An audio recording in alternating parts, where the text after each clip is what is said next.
সুপ্রিয় বন্ধুগণ, আসসালামু আলাইকুম।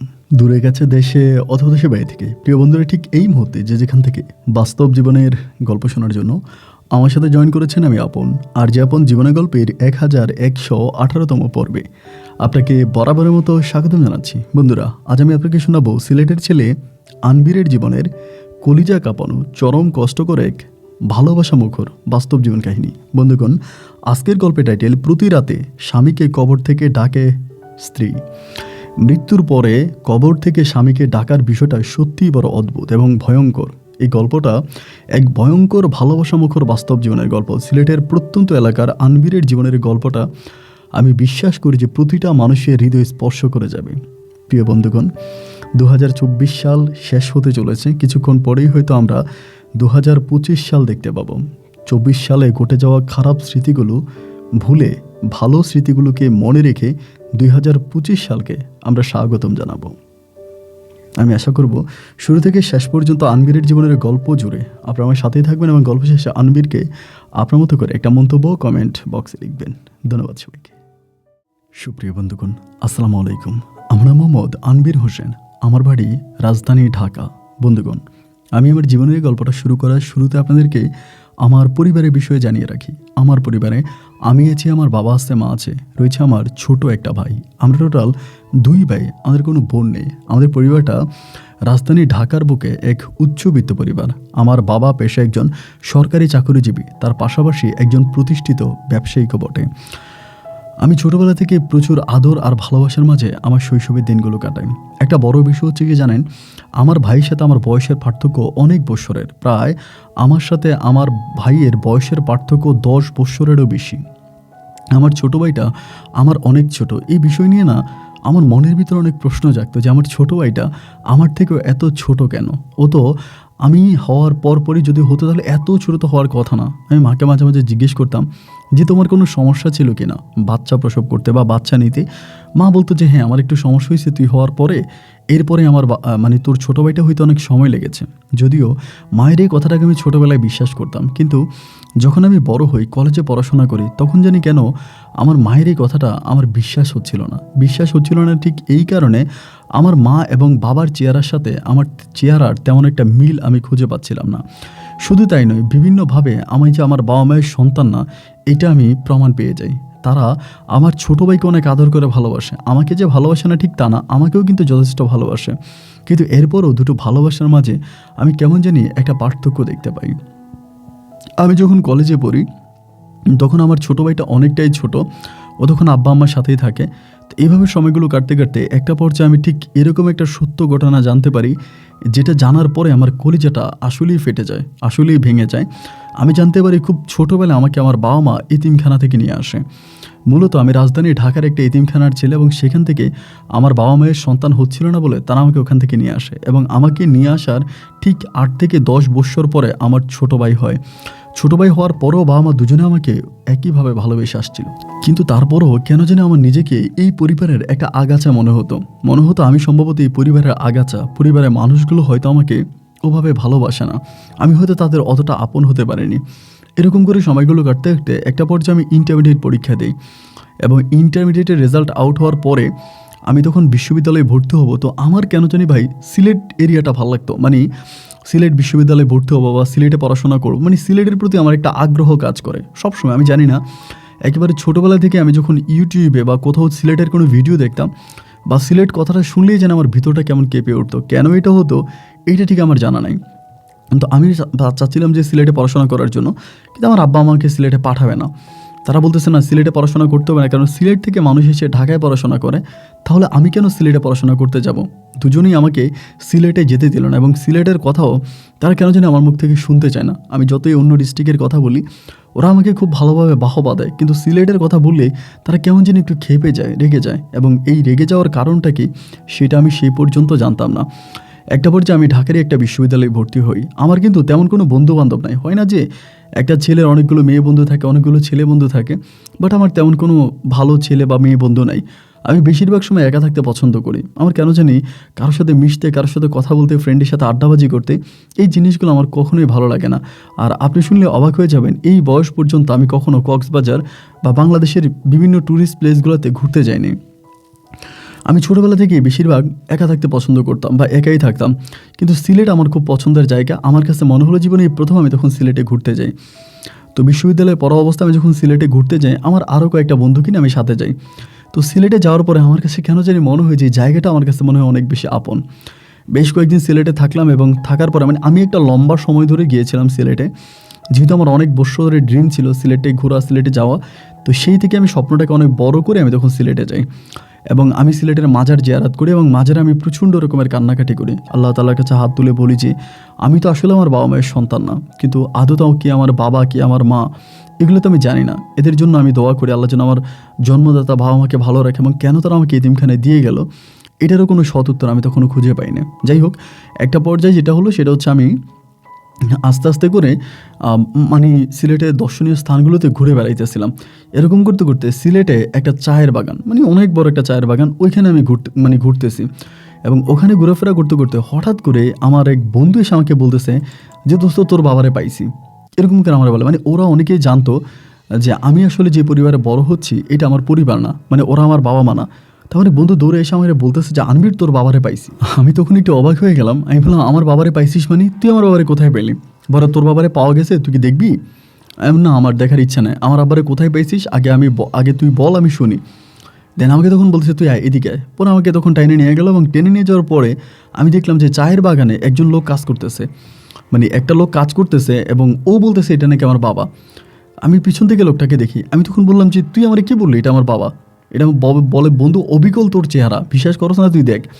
এবং সামনে যাওয়ার পরে আমি দেখি আসলেই অবাক হয়ে গেলাম যে এই লোকের চেহারা সম্পূর্ণ আমার চেহারার সাথে অনেকটা মিল। আমার চেহারা আমার মুখের চেহারার সাথে মানে অনেকটাই মিল, এবং লোকটা আমার দিকে তাকায় মানে কেমন যেন একটু অন্যভাবে তাকায় আছে। মানুষের সাথে মানুষের চেহারার মিল হতেই পারে বা মানুষের সাথে মানুষের চেহারা এক হতেই পারে, বাট এই লোকটার তাকানি বা এই লোকটার দিকে তাকিয়ে আমি কেমন যেন একটু অবাক হয়ে গেলাম। আমি তখন আমার বন্ধুরে বললাম ধুর বেটা, এটা কি আমার বাবা হবে নাকি? না, এটা আমার বাবা না। পরেও আমার বলতেছে বন্ধু এটা তোর বাবা, তুই শিওর থাক এটাই তোর বাবা। যাই হোক, আমরা সারাদিন ঘোরাফেরা করলাম এবং ঘোরার পরে সন্ধ্যার সময় তখন আমরা হোটেলে গেলাম এবং হোটেল রুমে যাওয়ার পরে আমি আসলেই অবাক হয়ে যাচ্ছি যে এটা কীভাবে সম্ভব। মানে এইটা তো কোনোভাবেই হতে পারে না। আমি তখন মানে রাতের বেলায় আমি বারবার এই লোকটাকে স্বপ্ন দেখতেছি, মানে আমার চোখের সামনে এই লোকটা ঘুরতেছে, আমি এই লোকটাকে দেখতেছি, মানে বারবার তার ওই ছবিটা আমার চোখের সামনে আসতেছে। শেষ রাতে আমার ঘুম ভেঙে গেল এবং ভেঙে যাওয়ার পরে ফজরের কিছুক্ষণ আগে আমি আবার নামাজ পড়তাম, আমি একটু ধর্মীয় জিনিসগুলোকে মানতাম। আমি তখন নামাজ পড়ি এবং নামাজ পড়ার পরে আমার বুকের ভিতর কেমন জানি এই লোকটার জন্য একটু কষ্ট কাজ করতে থাকে। তো পরের দিন বন্ধুরা সবাই সিলেট থেকে ঢাকায় চলে আসার কথা, সবাই চলে আসবে। তো আমি তখন বললাম যে না আমি যাবো না। ওরা বলে এটা কোনো কথা? আমি বললাম আমি থাকি, তোরা যা। পরে আমার পরিচিত বন্ধুগুলো যারা ছিল তারা চলে গেছে। দেন আমি তখন এই লোকটার খবর নেওয়ার জন্য ওই সিলেটের চায়ের বাগানে আবারও গেলাম এবং যাওয়ার পরে সেদিনও একইভাবে ওই লোকটা ওখানে কাজ করতেছে। পরে আমি গিয়ে ওনাকে সালাম দিলাম, উনি আমার সালামের উত্তর নিল। আমি তখন নাম জিজ্ঞেস করলাম, উনি আমাকে একটা নামও বললো। পরে আমি বললাম যে আপনার চেহারার সাথে আমার চেহারা অনেক মিল আছে, আপনি কি দেখতেছেন? তো লোকটা দেখে মানে কেমন যেন একটু কান্না কান্না ভাব হয়ে গেল, মানে কেমন যেন একটু কান্না করে দিল। তা আমি তখন বললাম যে কান্না করতেছেন কেন? পরে বলে না বাবা কান্না করতেছি না, যদি আমার একটা ছেলে থাকতো তাহলে হয়তো তোমার মতোই আজ বড় হতো। তাই আমি বললাম তাহলে আপনি আমাকে ছেলে হিসেবে নিয়ে নেন, তাহলেই তো হয়। বলে না আমার ছেলে নাই, আমার একটাই ছেলে ছিল, হারায় গেছে। আমি তখন বললাম হারায় গেছে? বলে হ্যাঁ হারায় গেছে। আমি কীভাবে হারাইছে? বলে বাবা এত কথা বলতে চাই না, তা তোমরা তো ঢাকা থেকে আসছো। আমি বলি আপনি কী করে জানেন? বলে কালকে শুনলাম তোমার সাথে ওই বন্ধুটা বললো। আমি বললাম যে কাকা আপনার চেহারার সাথে আমার চেহারাটার অনেক মিল, আমার কেন জানি আপনাকে বাবা করে ডাকতে ইচ্ছে করে। ওটা যখন একটু কান্না করে দিয়ে আমাকে জড়াই ধরে বললো যে তুমি আমাকে বাবা ডাকবা, আচ্ছা ঠিক আছে ডাকতেই পারো। লোকটাকে জড়িয়ে ধরে আমি তখন কান্না করে দিলাম এবং উনি আমাকে জড়িয়ে ধরে কান্না করতেছে। মানে ওনার ভিতরেও আমি জানি না কেন জানি আমাকে নিয়ে এতটা মায়া, এতটা ভালোবাসা। একবার যে ওনার ফোন নাম্বারটা আমি নিলাম এবং মোবাইল নাম্বারটা নেওয়ার পরে উনি আবার ওই বাটন সিস্টেম একটা ছোটো ফোন চালাতো, নাম্বারটা নিয়ে দেন আমি এর পরের দিন আবারও সিলেট থেকে ব্যাক করে চলে আসি ঢাকাতে। এবং ঢাকাতে এসে মাঝে মাঝে ওনাকে ফোন দেয়, কেমন আছেন আপনি, ভালো আছেন কিনা, খাবার খেয়েছেন কিনা, ঠিক আছেন কিনা, অনেক কথা আমি ওনাকে জিজ্ঞেস করি এবং উনিও আমার সাথে অনেকটা কথা বলে। এভাবে অনেক দিন কথা বলতে বলতে এই লোকটার প্রতি আমার এক ধরনের একটা মায়া বা ভালোবাসা কাজ করে এবং সেই ভালোবাসার সূত্র ধরে প্রায় 3 মাস পরে তিনি আমাকে আবারও বলে সিলেটে যাওয়ার জন্য। তাই আমি বললাম যে আমি তো সিলেটে যাব না, আপনি একটা কাজ করেন, আপনি ঢাকাতে ঘুরতে আসেন, আমি আপনাকে ঢাকা শহরে ঘুরে নিয়ে যাব, আপনি ঢাকাতে আসেন।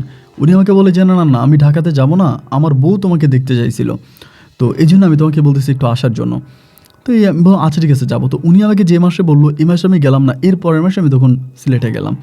এবং সিলেটে যাওয়ার পরে ওনার ওয়াইফের সাথে আমার দেখা হলো। ভাই আমি বললে আপনি বিশ্বাস করবেন না, ওনার ওয়াইফকে দেখার পরে আমি মা বলে ডেকে দিলাম। মানে কীভাবে মা বলে ডাকলাম আমি এটা নিজেও বুঝতে পারি না, মানে হঠাৎ করে মা বলে ডাকে উঠছি।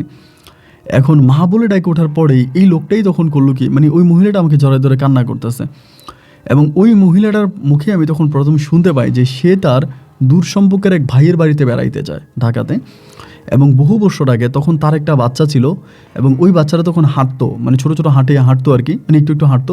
হঠাৎ করে তারা বাচ্চাটাকে হারিয়ে ফেলে, তারা একটা বস্তি এলাকাতে যায় এবং বাচ্চাটাকে হারিয়ে ফেলার পরে এরপরে তারা আর ওই বাচ্চাটাকে খুঁজে পায়নি। তারা বিভিন্ন জায়গায় নিউজ করেছে বা ওই সময় যতটুকু মিডিয়া ছিল আর কি, ওই মিডিয়ার মাধ্যমে তারা চেষ্টা করেছে তাই সন্তানকে খুঁজে বের করার জন্য, কিন্তু তারা ওই সন্তানকে আর খুঁজে বের করতে পারে নাই বা সন্তানকে পায় নাই। তো ওনাদের ওই ফ্যামিলির সাথে আমি তখন অনেক দিন পর্যন্ত, মানে অনেক দিন 2 থেকে 3 দিনের মধ্যে পর্যন্ত থাকি এবং ওনারা আমাকে নিজের সন্তানের মতোই আদর করে বা নিজের সন্তান হিসেবেই মেনে নেয়। তো এরকম করতে করতে আমি পুনরায় আবারও ঢাকায় গেলাম এবং আমি বিশ্ববিদ্যালয়ে যাচ্ছি, বন্ধুদের সাথে চলতেছি। এর মাঝে আমি আমার ঘটে যাওয়া ওই ছোট্ট ঘটনাগুলো আমার বন্ধুদের সাথে শেয়ার করি যে দেখ এই ঘটনা এটা। বন্ধুরা তখন আমার বললো যে একটা কাজ করি, লোকটার সাথে তুই তো ডিএনএ টেস্ট কর। আমাকে বলে, আমি বললাম এটা কীভাবে সম্ভব, ধুর। ও আমাকে বলে, বন্ধু দেখ তুই এতিমখানায় বড় হয়েছিস এবং এমনও তো হতে পারে যে এতিমখানায় তুই কোনো না কোনোভাবে আসছিস, বা তুই আসলে মূলত কোন এতিমখানা থেকে তোর বাবা মা তোকে নিয়ে আসছে তারা তো তোকে ডিটেলস বলে না বা তুই জানোসও না, তাই লোকটার সাথে কথা বলি তুই আবার অনেক কিছু বুঝতে পারবি। পরে আমার বন্ধু ছিল, আমি ওরে নিয়ে, মানে আমার যে বন্ধুটা প্রথমে আমাকে বলছিল যে এটা তোর বাবা, ওই বন্ধুটা নিয়ে পরে আমি সিলেটে আরও 4 মাস পরে পুনরায় আবারও আসি। আসার পরে লোকটাকে আমি তখন বললাম যে আমি আপনার সাথে ডিএনএ টেস্ট করব। এখন উনি তো আসলে ডিএনএ কি ওটা বুঝে না, আমাকে বলে যে এইটা আবার কি, মানে ডিএনএ কি, আমি তো বুঝি না। পরে আমাকে তারা অত্যাধিক বিশ্বাস করতো, মানে আমি যেটা বলতাম আমার কথা কিন্তু তারা শুনতো বা মানতো। আমি তখন বললাম আপনি আমার সাথে হসপিটালে চলেন এবং হসপিটালে গেলে পরে আপনি বুঝতে পারবেন। এক পর্যায়ে ওই ভদ্রলোককে আমি টানাটানি করে হসপিটালে নিয়ে যাই এবং হসপিটালে নিয়ে যাওয়ার পরে আমি ওনার সাথে আমার ডিএনএ ম্যাচ করাই এবং ডিএনএ রিপোর্ট আসার পরে আমার চোখ দুটো কপালে উঠে যায়। আমি দেখতে পাই যে এই ভদ্রলোকের সাথে আমার ডিএনএ ম্যাচ করেছে, মানে তার সাথে আমার ডিএনএ ম্যাচ করে এবং তিনি আমার বাবা। আমি সাথে সাথে জাস্ট জায়গার ভিতরে কান্না করতে করতে বসে যাই। ওই লোকটা তখনও জানে না যে আমি কেন কান্না করতেছি। আমি বন্ধুদেরকে বলি, বন্ধু এটা কীভাবে সম্ভব? পৃথিবীতে অনেক ধরনের গল্প আমি দেখেছি বা অনেক ধরনের সিনেমা দেখেছি, হয়তো সিনেমার মধ্যে গেলেও সম্ভব, কিন্তু বাস্তব জীবনে এটা কিভাবে সম্ভব? আমার বন্ধুরা বলে সিনেমা তো আর আসমান থেকে আসে না, এগুলো তো বাস্তব জীবন দেখেই তৈরি করা হয়। তো হয়তো আল্লাহর কি হুকুম, আল্লাহ হয়তো তোর বাবাকে তোরে ফিরিয়ে দিছে। আমি তখন ওনাকে জড়াই ধরে কান্না করতেছি এবং কান্না করতে করতে আমি যখন ওনাকে এই কথাটা বলি, উনি নিজেও আর কান্না ধরে রাখতে পারে নাই। উনি আমাকে ওনার বাড়িতে নিয়ে যায় এবং ওনার ওয়াইফের কাছে নিয়ে যায় এবং তার ওয়াইফের কাছে যাওয়ার পরে তার ওয়াইফও আমাকে জড়াই ধরে কান্নাকাটি করে এবং তাদের সন্তান হিসেবে আমি থেকে যাই বলতে বেশ কয়েকদিন থাকি। এবার আমি আবার ঢাকায় যাই। তো ঢাকায় যাওয়ার পরে আমি ওনাদেরকে সাথে করে নিয়ে যাই, মানে আমার বাবা মাকে সারপ্রাইজ দেওয়ার জন্য। তো আমরা যে বাসা থেকে ওই বাসায় নিয়ে গেলে পরে আমি তখন আমার আব্বা আম্মাকে এগুলো বলি। আমার আব্বা আম্মা তখন আর বিশ্বাস করে না, মানে ঢাকায় আমার যে ফ্যামিলি আছে তারা বিশ্বাস করে না। আমি তাদেরকে বলি যে ইনি আমার বাবা, ইনি আমার মা, আমি ওনাদের সন্তান। আমার আব্বা আম্মা তখন হাসতেছে, বলে এটা কীভাবে সম্ভব, এটা তো ফিল্মি কথাবার্তা। পরে আমি আমার ডিএনএ টেস্টের রিপোর্টটা আমার আব্বাকে দেখাইলাম। আব্বা তো রিপোর্ট দেখার পরে জাস্ট অবাক হয়ে গেল। আমার আব্বা তখন আমাকে বলতেছে এটা কিভাবে সম্ভব। আমি বললাম হ্যাঁ এটাই সম্ভব। যাই হোক, আমার আব্বা আম্মা আমার সাথে 2-3 দিন পর্যন্ত ঢাকাতে ছিল এবং ঢাকাতে থাকার একটা পর্যায়ে তারা তখন চলে যাবে, মানে আবারও পুনরায় চলে যাবে সিলেটে। তো আমি তাদেরকে বাসে উঠে দিয়ে আসছি এবং আমি এরপরে মাঝে মাঝে ঢাকায় যেতাম, মাঝে মাঝে সিলেটে থাকতাম।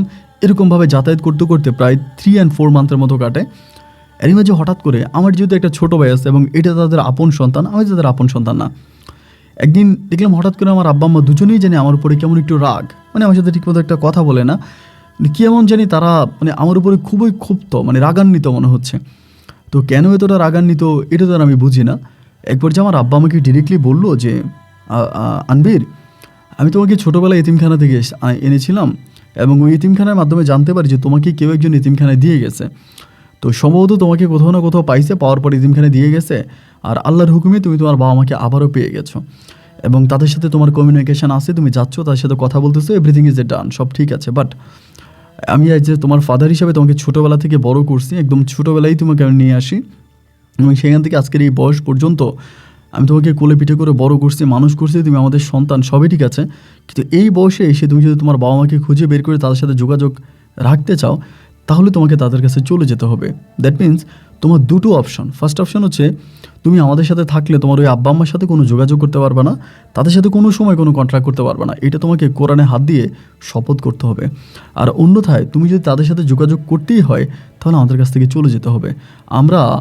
আমাদের একটা সন্তান আছে, আমাদের একমাত্র সন্তান, আমরা এটা মনে করেই আমরা তোমাকে বিদায় করে দিব। আমি তখন বললাম যে আপনাদের মনে আমাকে নিয়ে এত হিংসা কেন, মানে এতটা হিংসা কেন আসতেছে? মানে আপনারা তো আমাকে ছোটোবেলায় বড় করছেন, আমি তো আপনাদের সন্তান, তাহলে আমাকে নিয়ে হিংসাটা কেন? আমি যদি আমার রিয়েল বাবা মাকে খুঁজে পাই, আর আমার রিয়েল বাবা মা তো আমাকে এতিমখানায় দিয়ে জানে, তারা আমাকে হারাই ফেলছে এবং কোনো না কোনোভাবে আমি এতিমখানায় চলে আসছি এবং ওখান থেকে আপনারা আমাকে পাইছেন। তো এর মানে তো এই নয় যে মানে আমি আমার বাবা মায়ের সাথে যোগাযোগ করতে পারবো না। আমার মা তখন লাফ দিয়ে উঠে আমাকে বলতেছে, আনবির তুমি আমাদের বাসা থেকে বেরিয়ে যাও। মায়ের ওই কথাটা আমার কাছে জানি কেমন মনে হলো, মানে বাসা থেকে বেরিয়ে যাও যখন বলছিল তখন মনে হলো যে সত্যি আমি তাদের পর, আমি আজ পর্যন্ত তাদের আপন হতে পারিনি, আমি সত্যি তাদের পর, এবং পর না হলে কেউ কখনো কাউকে এইভাবে বলে না যে তুমি আমাদের বাসা থেকে বেরিয়ে যাও। কলিজাটা মনে হয় তখন ফেটে গেছিলো, কাউকে দেখাইতে পারবো না, মনের অজান্তেই চোখে জল এসে গেল। আর এর আগেও বেশ কয়েকদিন ধরে তারা আমার সাথে খুব দুর্ব্যবহার করতেছে, যথেষ্ট খারাপ ব্যবহার করতেছে, আমার সাথে ঠিকমতো কথা বলে না, রাগ করে থাকে, গাল ফুলিয়ে থাকে, মানে ঠিক অপরিচিত মানুষদের সাথে যেরকমটা ব্যবহার করে না এরকমটাই ব্যবহার করতেছে। আর ছোটোবেলায় আমাকে আমার কাজ বাসায় যে কাজের লোকেরা ছিল তারাই আমাকে লালন পালন করতো খুব বেশি একটা, আমার মা আমাকে খুব বেশি একটা ধরতোও না। এবং মানে বয়স বাড়ার পর আম্মা আমাকে অনেক আদর করতো, এটা সত্যি। বাট এই সময় এসে এই ঘটনাগুলো জানার পরে মা আমাকে কোনোভাবেই তার কাছে নিতে চাচ্ছে না। উনি আমাকে বলে যে না ঠিক আছে, তাহলে যা হবার তা হয়েছে, তুমি যেহেতু তোমার আব্বা আম্মাকে খুঁজেই পাইছো তুমি তাদের কাছে চলে যাও। এরপরেও সেদিন আমি বের হলাম না, বের না হয়ে থেকে গেলাম, হয়তো পরিস্থিতি ঠিক হবে, কিন্তু ভাই দেখলাম পরিস্থিতি ঠিক না হয়ে পরিস্থিতি আরও বেশি জোরালো হয়ে যাচ্ছে। এরপর আমি আমার বাবার কাছে টাকা চাইলে উনি আমাকে টাকা দিতে চাইতো না, এবং আমি তো সবসময় আমাদের নিজেদের গাড়ি ছিল, নিজেদের গাড়ি নিয়ে ভার্সিটিতে যাইতাম। এক পর্যায়ে আমার নিজেদের যে গাড়ি ছিল ওই গাড়িটা আমাকে আর দেওয়া হতো না ভার্সিটিতে যাওয়ার জন্য, আমার নিজের গাড়ি আমি ব্যবহার করতে পারতাম না, এবং আব্বু আমার সাথে খুব বেশি একটা কথা বলতো না, আম্মুও বলতো না। সব কিছু মিলিয়ে আসলে আমার কাছে একটা পর্যায়ে মনে হলো যে আমি মনে হয় এই পরিবারের আগাছা। একদিন রাগ করে আমি আব্বা আম্মাকে বললাম যে আমি সিলেটে চলে যাচ্ছি, আমি আর তোমাদের এখানে আসবো না, তোমরা যদি আমার সাথে কথা বলো না বা আমার সাথে তোমাদের মতো করে সম্পর্কটা মনে হয় ক্লোজ করতে যাচ্ছ। আমি চলে গেলাম, আমার আব্বা আম্মা আমাকে কিছুই বললো না। আমি ব্যাগপত্র আমার মানে যাবতীয় যা কিছু আছে সব কিছু নিয়ে সিলেটে চলে গেলাম। আমি সিলেটে বলছি যে আমি আপনাদের কাছে আসতেছি আমার আব্বা আম্মাকে, এবং যাওয়ার পরেও আমি অনেক দিন পর্যন্ত মোবাইলটা খোলা রাখছি যে আমার আব্বা কিংবা আমার আম্মা হয়তো আমাকে ফোন দিবে বা তারা হয়তো ফোন করে আমার সাথে সব কিছু ঠিক করে নেবে, যেহেতু আমি ভুল করে ফেলছি বা আমি চলে আসছি, তারা হয়তো আমাকে নিয়ে যাওয়ার জন্য সিলেটে আসবে। কিন্তু অবাক বিষয় হচ্ছে ভাই, মাসের পর মাস কেটে গেল কিন্তু আমার আব্বা আম্মা কেউ একটাবারের জন্য সিলেটে আসলো না আমাকে নিয়ে যাওয়ার জন্য। আমার কাছে তখন মনে হলো যে আসলেই তারা আমাকে চায় না, মানে আসলেই তারা আমাকে চায় না। এবং একটা পর্যায়ে আমি যদি চাইতাম সিলেটের সময় মানে ঢাকার সময় পড়াশোনা করতে পারতাম, কারণ ঢাকায় আমার অনেক বন্ধুবান্ধব ছিল, আমি চাইলে দু একটা টিউশনি করেও পড়াশোনা করা সম্ভব, যেহেতু আমি ইন্টারমিডিয়েট পাস করছি। কিন্তু এরপরে কেন জানি আমার ওই ঢাকা সিটিটাকে আর ভালো লাগতেছিল না।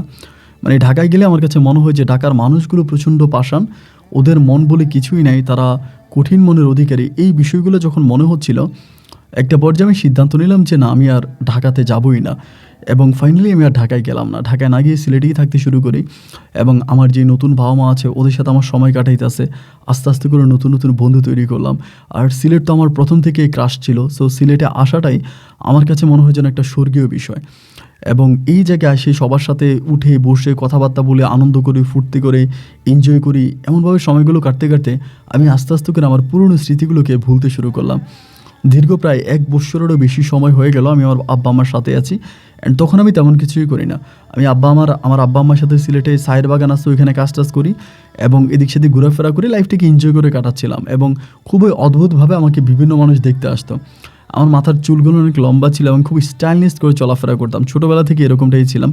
বাট এটা সত্য যে আমার আব্বা আম্মার কাছে আসার পর থেকে যে আমার স্টাইল বন্ধ হয়ে গেছে তা কিন্তু না। আমার আব্বা কিন্তু আমাকে কোনো কাজ করতে দেয় না এবং আমার মাও আমাকে তেমন কাজ করতে দেয় না। মানে আমি কিন্তু সবসময় আমার মতো করেই হ্যান্ডসামলি বা নাইসলি চলাফেরা করি। যাই হোক, এরকমভাবে সময়গুলো কাটতে কাটতে প্রায় 1.5 বছর পরে একবার ঢাকা থেকে একটা গ্রুপ আসে সিলেটে ঘোরার জন্য। আমার সম্ভবত একটা প্রাইভেট ইউনিভার্সিটির মেয়েরা হবে, অনেকগুলো মেয়ে একসাথে আসে ঘুরতে। তো অনেকগুলো মেয়ে যখন ঘুরতে আসে, আমি তখন সায়ের বাগান ওখানে বসে আছি, ওই সময় তো আমি ভালো বাঁশি বাজাইতে পারতাম, মাঝে মাঝে বাগানে বাঁশি বাজাইতাম। অনেক পর্যটক আসলে টাকা দিত, বাট আমি তাদের কাছ থেকে আসলে ওভাবে টাকা নিতে চাইতাম না। তারা টাকা দিলে আমি টাকা নিতাম না, কিন্তু আমি এমনি বাঁশি বাজাতে আমার ভালো লাগতো। এবং আমি যে ইউনিভার্সিটিতে পড়াশোনা করেছি ঢাকাতে, মানে একেবারে বিত্তশালী পরিবারের সন্তানরা ছাড়া ওই ইউনিভার্সিটিতে পড়ার সুযোগ কারো হয় না, কিন্তু সবাই বড় ছেলেরা ওইখানে পড়াশোনা করে। তো এইভাবে আমার ভিতরে কিছুটা শিক্ষিত আছে, এই জন্য মানুষের সাথে ভালো করে কথা বলতে পারি। তো ওই প্রাইভেট ইউনিভার্সিটির মেয়েগুলো আসার পরে আমি তখন কী করলাম, বাঁশি বাজাচ্ছিলাম এখানে, মানে আপনার জিজির পাড়ে বসে বাঁশি বাজাচ্ছিলাম। অনেকেই তখন মেয়েরা আসে বা দেখে টেকে, অনেকে ছবি তোলে এটা ওইটা। একবার যে হঠাৎ করে একটা মেয়ে আমার দিকে একটু অদ্ভুতভাবে তাকালো, মানে তার তাকানো দেখে আমি কেমন যেন একটু মানে ভয় পেয়ে গেলাম এরকম। আমার কাছে এসে বলতেছে, ভাই আপনি আনবিন না, এমন করেই বলতেছে। এইটা বলার পরে আমি একটু তার দিকে তাকিয়ে বলতেছি যে হ্যাঁ আমি আনবিন। বলে আনবিন ভাই আপনি কি আমাকে চিনছেন? আমি বলি না। বলে আমি শ্রুতি আপুর বান্ধবী। শ্রুতির বান্ধবী মানে আমার একটা মেয়ে বান্ধবী ছিল, খুব ক্লোজ না, আমরা একসাথে পড়াশোনা করতাম আর কি কলেজে। ওর নাম ছিল শ্রুতি, ওর বিয়ে হয়ে যায়। তো আমাকে আমি শ্রুতির বান্ধবী, আমার নাম আইরিন। তো আমি বললাম যে আইরিন, মানে আমার কিছু আসলে ওখানে মানে মেমোরিটা মনে নাই। পরে আমি বললাম যে ও আচ্ছা যাই হোক, তো ভালো আছেন? আমি বলো ভাইয়া আপনি এই জায়গায়? বললাম থাকি এখানে, আমার রিলেটিভের বাসায় বেড়াইতে আসছে। আমি তখনও তারা বলি না যে আমার জীবনে ঘটে যাওয়া ঘটনাগুলো। পরে মেয়েটা আমার বলে ভাই কিছু না, মনে করলো আপনার ফোন নাম্বারটা আমি অনেক চাইছিলাম, শ্রুতি আপুর কাছে আপু তো দেয় না, আপনার নাম্বারটা একটু দেবেন আমাকে? তো আমি বললাম নাম্বার নিতেই পারেন, সমস্যা নেই। পরে আমি আমার ফোন নাম্বারটা মেয়েটাকে দিলাম। অ্যান্ড তারা নাম্বার নিয়ে তারা তখন মানে অনেক ঘোরাফেরা করে দিন চলে গেল। তো যেদিন আমি তারা নাম্বারটা দিলাম ওই দিন রাতেও আমাকে ফোন দেওয়া শুরু করছে যে ভাই আমি আপনার সাথে সিলেটে একটু একান্তভাবে ঘুরতে চাই, একটু সময় কাটাতে চাই। মানে তার কথাবার্তাগুলো কেমন যেন আমার কাছে ভালো লাগে নাই, সত্যি কথা যেটা ভালো লাগে নাই। তাহলে আমি তারা বললাম যে না ঠিক আছে আপনি ঘুরেন, সমস্যা নাই, সিলেটে তো আমিও নতুন, আমি তো ঢাকায় ছিলাম, আমি তো আসলে অতটা পারদর্শিক না, মানে অত কিছু আমি চিনি না, তো ঠিক আছে। বাট মেয়েটা খুবভাবে আমার সাথে মিশতে চাচ্ছিল। একটা পর্যায়ে তারা সিলেট থেকে চলে যায়, তাদের ট্যুর কমপ্লিট হলে আমি ঢাকায় যাওয়ার পর আমাকে প্রতিনিয়ত ফোন দিত, আনবির কী করেন, কেমন আছেন, ভালো আছেন, খাইছেন কি না, মানে অলওয়েজ আমাকে ফোন করে। তো আমি আসলে ফোন কলগুলোতে একটু বিরক্ত হই, আমার আসলে এগুলো ভালো লাগে না। কোনো মেয়ের সাথে ফোনে কথা বলা, ফোনে টাইম ওয়েস্ট করা, এটা আমার কাছে কেমন যে একটু অন্যরকম মনে হয়। আর এই যে ঘটনাগুলো ঘটতেছে ভাই, আজকে অনেকগুলো বৎসর কেটে গেল, বাট আমার বাবা মা একটা বারের জন্য আমার কোনো খবর নেয়নি। বা আমার নাম্বারটা খোলা ছিল, যে নাম্বারটা আমি ইউজ করতাম অলওয়েজ, এই নাম্বারটা খোলা ছিল, তারা আমাকে একটাবারের জন্য ফোন দিয়ে জিজ্ঞেস করেনি যে আমি কোথায় আছি। দেখেন তারা আমাকে ছোটোবেলা থেকে বড় করছে, ওদের মনগুলো আসলে এরকমই হয়। আমার কাছে কেন জানি মনে হয় যে গরিবের ঘরে জন্ম নেওয়া ভালো, কারণ গরিব মানুষের প্রতি মায়া ভালোবাসা থাকে, কিন্তু পয়সা বেড়ে গেলে, টাকা বেড়ে গেলে নিজের সন্তানের চেয়েও টাকার প্রতি মানুষের মায়াটা বেশি জমে যায়, যেটা আমি আমার পরিবারে খেয়াল করেছি। আমার বাবা মা কেউ আমাকে একটাবারের জন্য খোঁজ নিতে আসে না, আমাকে ফোনও করে নেই। তারা কিন্তু আমার ফুল ঠিকানাটা জানতো যে আমি কোথায় আছি, ইভেন আমার ফোন নাম্বারটাও তাদের কাছে ছিল। যেহেতু তারা আমার সাথে কোনো কন্ট্রাক্ট করেনি, কোনো কথা বলেনি, আমিও আর মানে এই বিষয়টা নিয়ে সামনের দিকে যাইনি, আমি ওই জায়গার মধ্যে স্টপ হয়ে গেলাম যে ঠিক আছে দেখা যাক কী হয়। অ্যান্ড এইভাবে সময়গুলো কাটতে কাটতে এই মেয়েটা, মানে আইরিন মেয়েটা অলওয়েজ আমাকে ফোন দিত, এবং ফোন দিতে আমাকে বলতো যে ভাই আপনি ঢাকায় কবে আসবেন, আমি আপনার সাথে দেখা করবো, এটা ওইটা অনেক কিছু। একদিন আমাকে বলে, মানে আমাকে না বলে মেয়েটা হঠাৎ করে সিলেটে চলে আসে, এবং এসে মানে আমার সাথে, মানে আমি যে বাগানে থাকতাম ওই বাগানে এসে আমার সাথে মিট করে। মানে আমি অবাক হয়ে যাই যে এইভাবে আমাকে না বলে হুট করে চলে আসার বিষয়টা। মেয়েটা আমাকে বলে আমি আপনাকে সারপ্রাইজ দেওয়ার জন্য আসছি, মানে লাইক সারপ্রাইজ। তো এরকম করে ও 3 দিন থাকেন, 3 দিন আমার সাথে সিলেটের চায়ের বাগানে খুব মধুর কিছু সময় কাটায়, ঘুরে ফিরে এমনি অমনে। এবং যেহেতু এতটা আপন হয়ে যায়, একটা সময় আমি আমার জীবনে ঘটে যাওয়া পার্সোনাল ম্যাটারগুলো, ব্যক্তিগত বিষয়গুলো তার সাথে শেয়ার করি। যদিও আমার শেয়ার করার ইচ্ছা ছিল না, কিন্তু অনেক দিন ধরে আমার সাথে আছে, তো চলাফেরা করে, ঘোরাফেরা করে, এবং ওই জায়গা থেকে একটা পর্যায়ে আমি তাকে সব কিছু বলে দিলাম যে এইটা হচ্ছে ঘটনা বা আমার রিয়েলিটি। এবং আমার রিয়েলিটি জানার পরে সে জাস্ট অবাক হয়ে গেল যে এটা তো একটা মানে সিনেমার মতো মনে হচ্ছে, এটা কীভাবে সম্ভব, এত বছর পরে নিজের বাবা মাকে খুঁজে পাওয়া এবং তাদের কাছে চলে আসা, তাদের সাথে থাকা। এবং সে খুব কৌতূহল বশত মানে অনেক এক্সাইটেড হয়ে গেল আমার আব্বা আম্মাকে দেখার জন্য। তাহলে আমি আমার আব্বা আম্মার কাছে তাকে নিয়ে গেলাম, সে আমার আব্বা আম্মাকে দেখলো এবং তাদের সাথে অনেকক্ষণ কথাবার্তা বললো, অনেক মজা করলো, অনেক মাস্তি করলো, অনেক দুষ্টমি করলো, এবং আমার মাও মেয়েটাকে অনেক আপন করে নিল। এবং একটা পর্যায়ে ও তখন হোটেলে না থেকে, মানে থাকার হোটেলে না থেকে আমাদের বাসায় থাকতে শুরু করলো।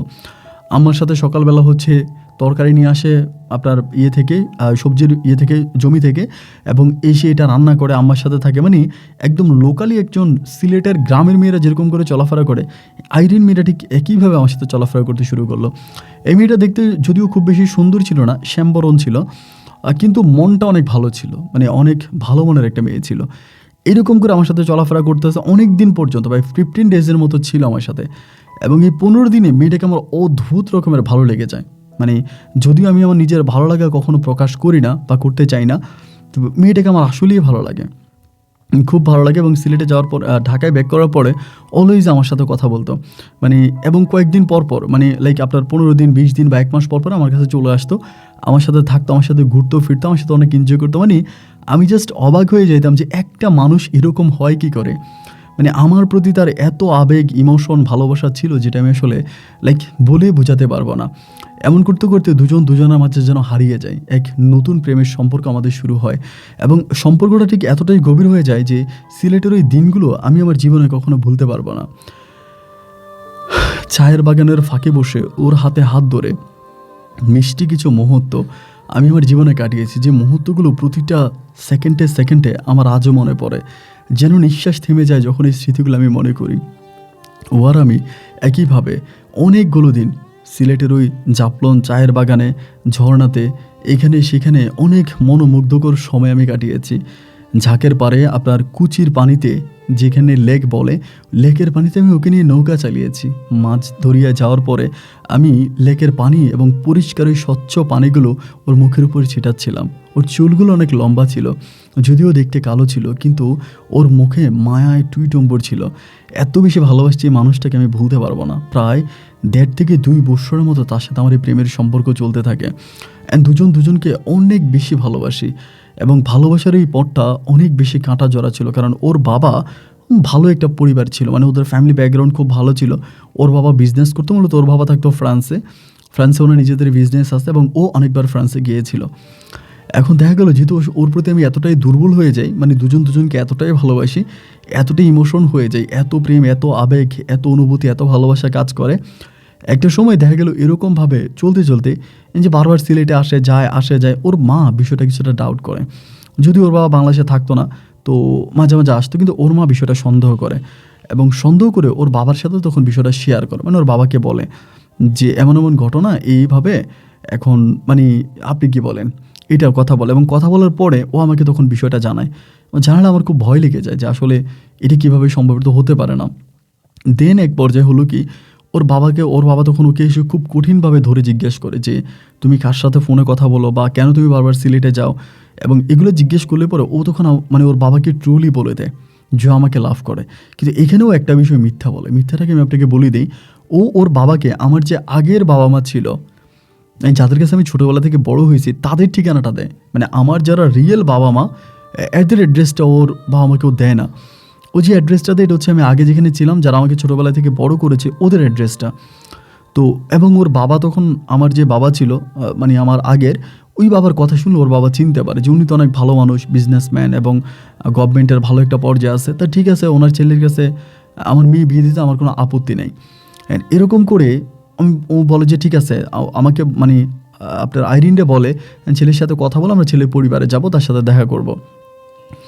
এবার আইরিন আমাকে ফোন দিয়ে অত্যাধিক খুশি হয়ে আমাকে বলে, জানবীর জানো, আমার না একটা গুড নিউজ আছে। গুড নিউজ কি? বলে আমার আব্বা না আমাদের প্রস্তাবটা মেনে নিছে। আমিও তখন মানে এটা শোনার পরে একটু অবাক হয়ে গেলাম যে এটা তো আসলে কোনোভাবেই হতে পারে না, কারণ ওর বাবার যে ব্যাকগ্রাউন্ড বা ওরা যে ফ্যামিলিতে বিলং করে বড় হয়েছে, ওই ফ্যামিলি থেকে আমার মতো একটা অজপাড়াগের আনবিরে নামের একটা ছেলেরে মেনে নেওয়া, এটা আসলে কোনোভাবেই পসিবল না, এটা হতে পারে না। তো এরপরও আমাকে বলছে যে না, আব্বা আমাদের সম্পর্কটা মেনে নিয়েছে এবং আমরা দুজনে একসাথে থাকবো। তো আমি বললাম আচ্ছা ভালো কথা।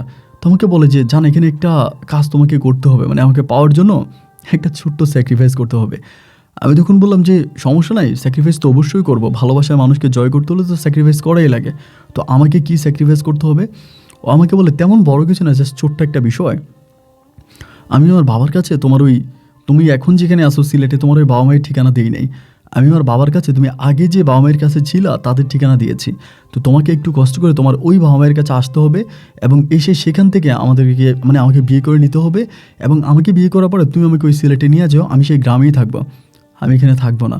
ওর কথাটা শুনে ভাই আমার চোখ ধরে জলে ভিজে গেল। চোখে কিন্তু জানতো যে আমি আমার আব্বা আমার সাথে কথা বলি না, এবং তাদের সাথে আমার কোনো রকমের যোগাযোগ নাই, তারা নিজেরাই আমার সাথে যোগাযোগ বিচ্ছিন্ন করে দিয়েছে।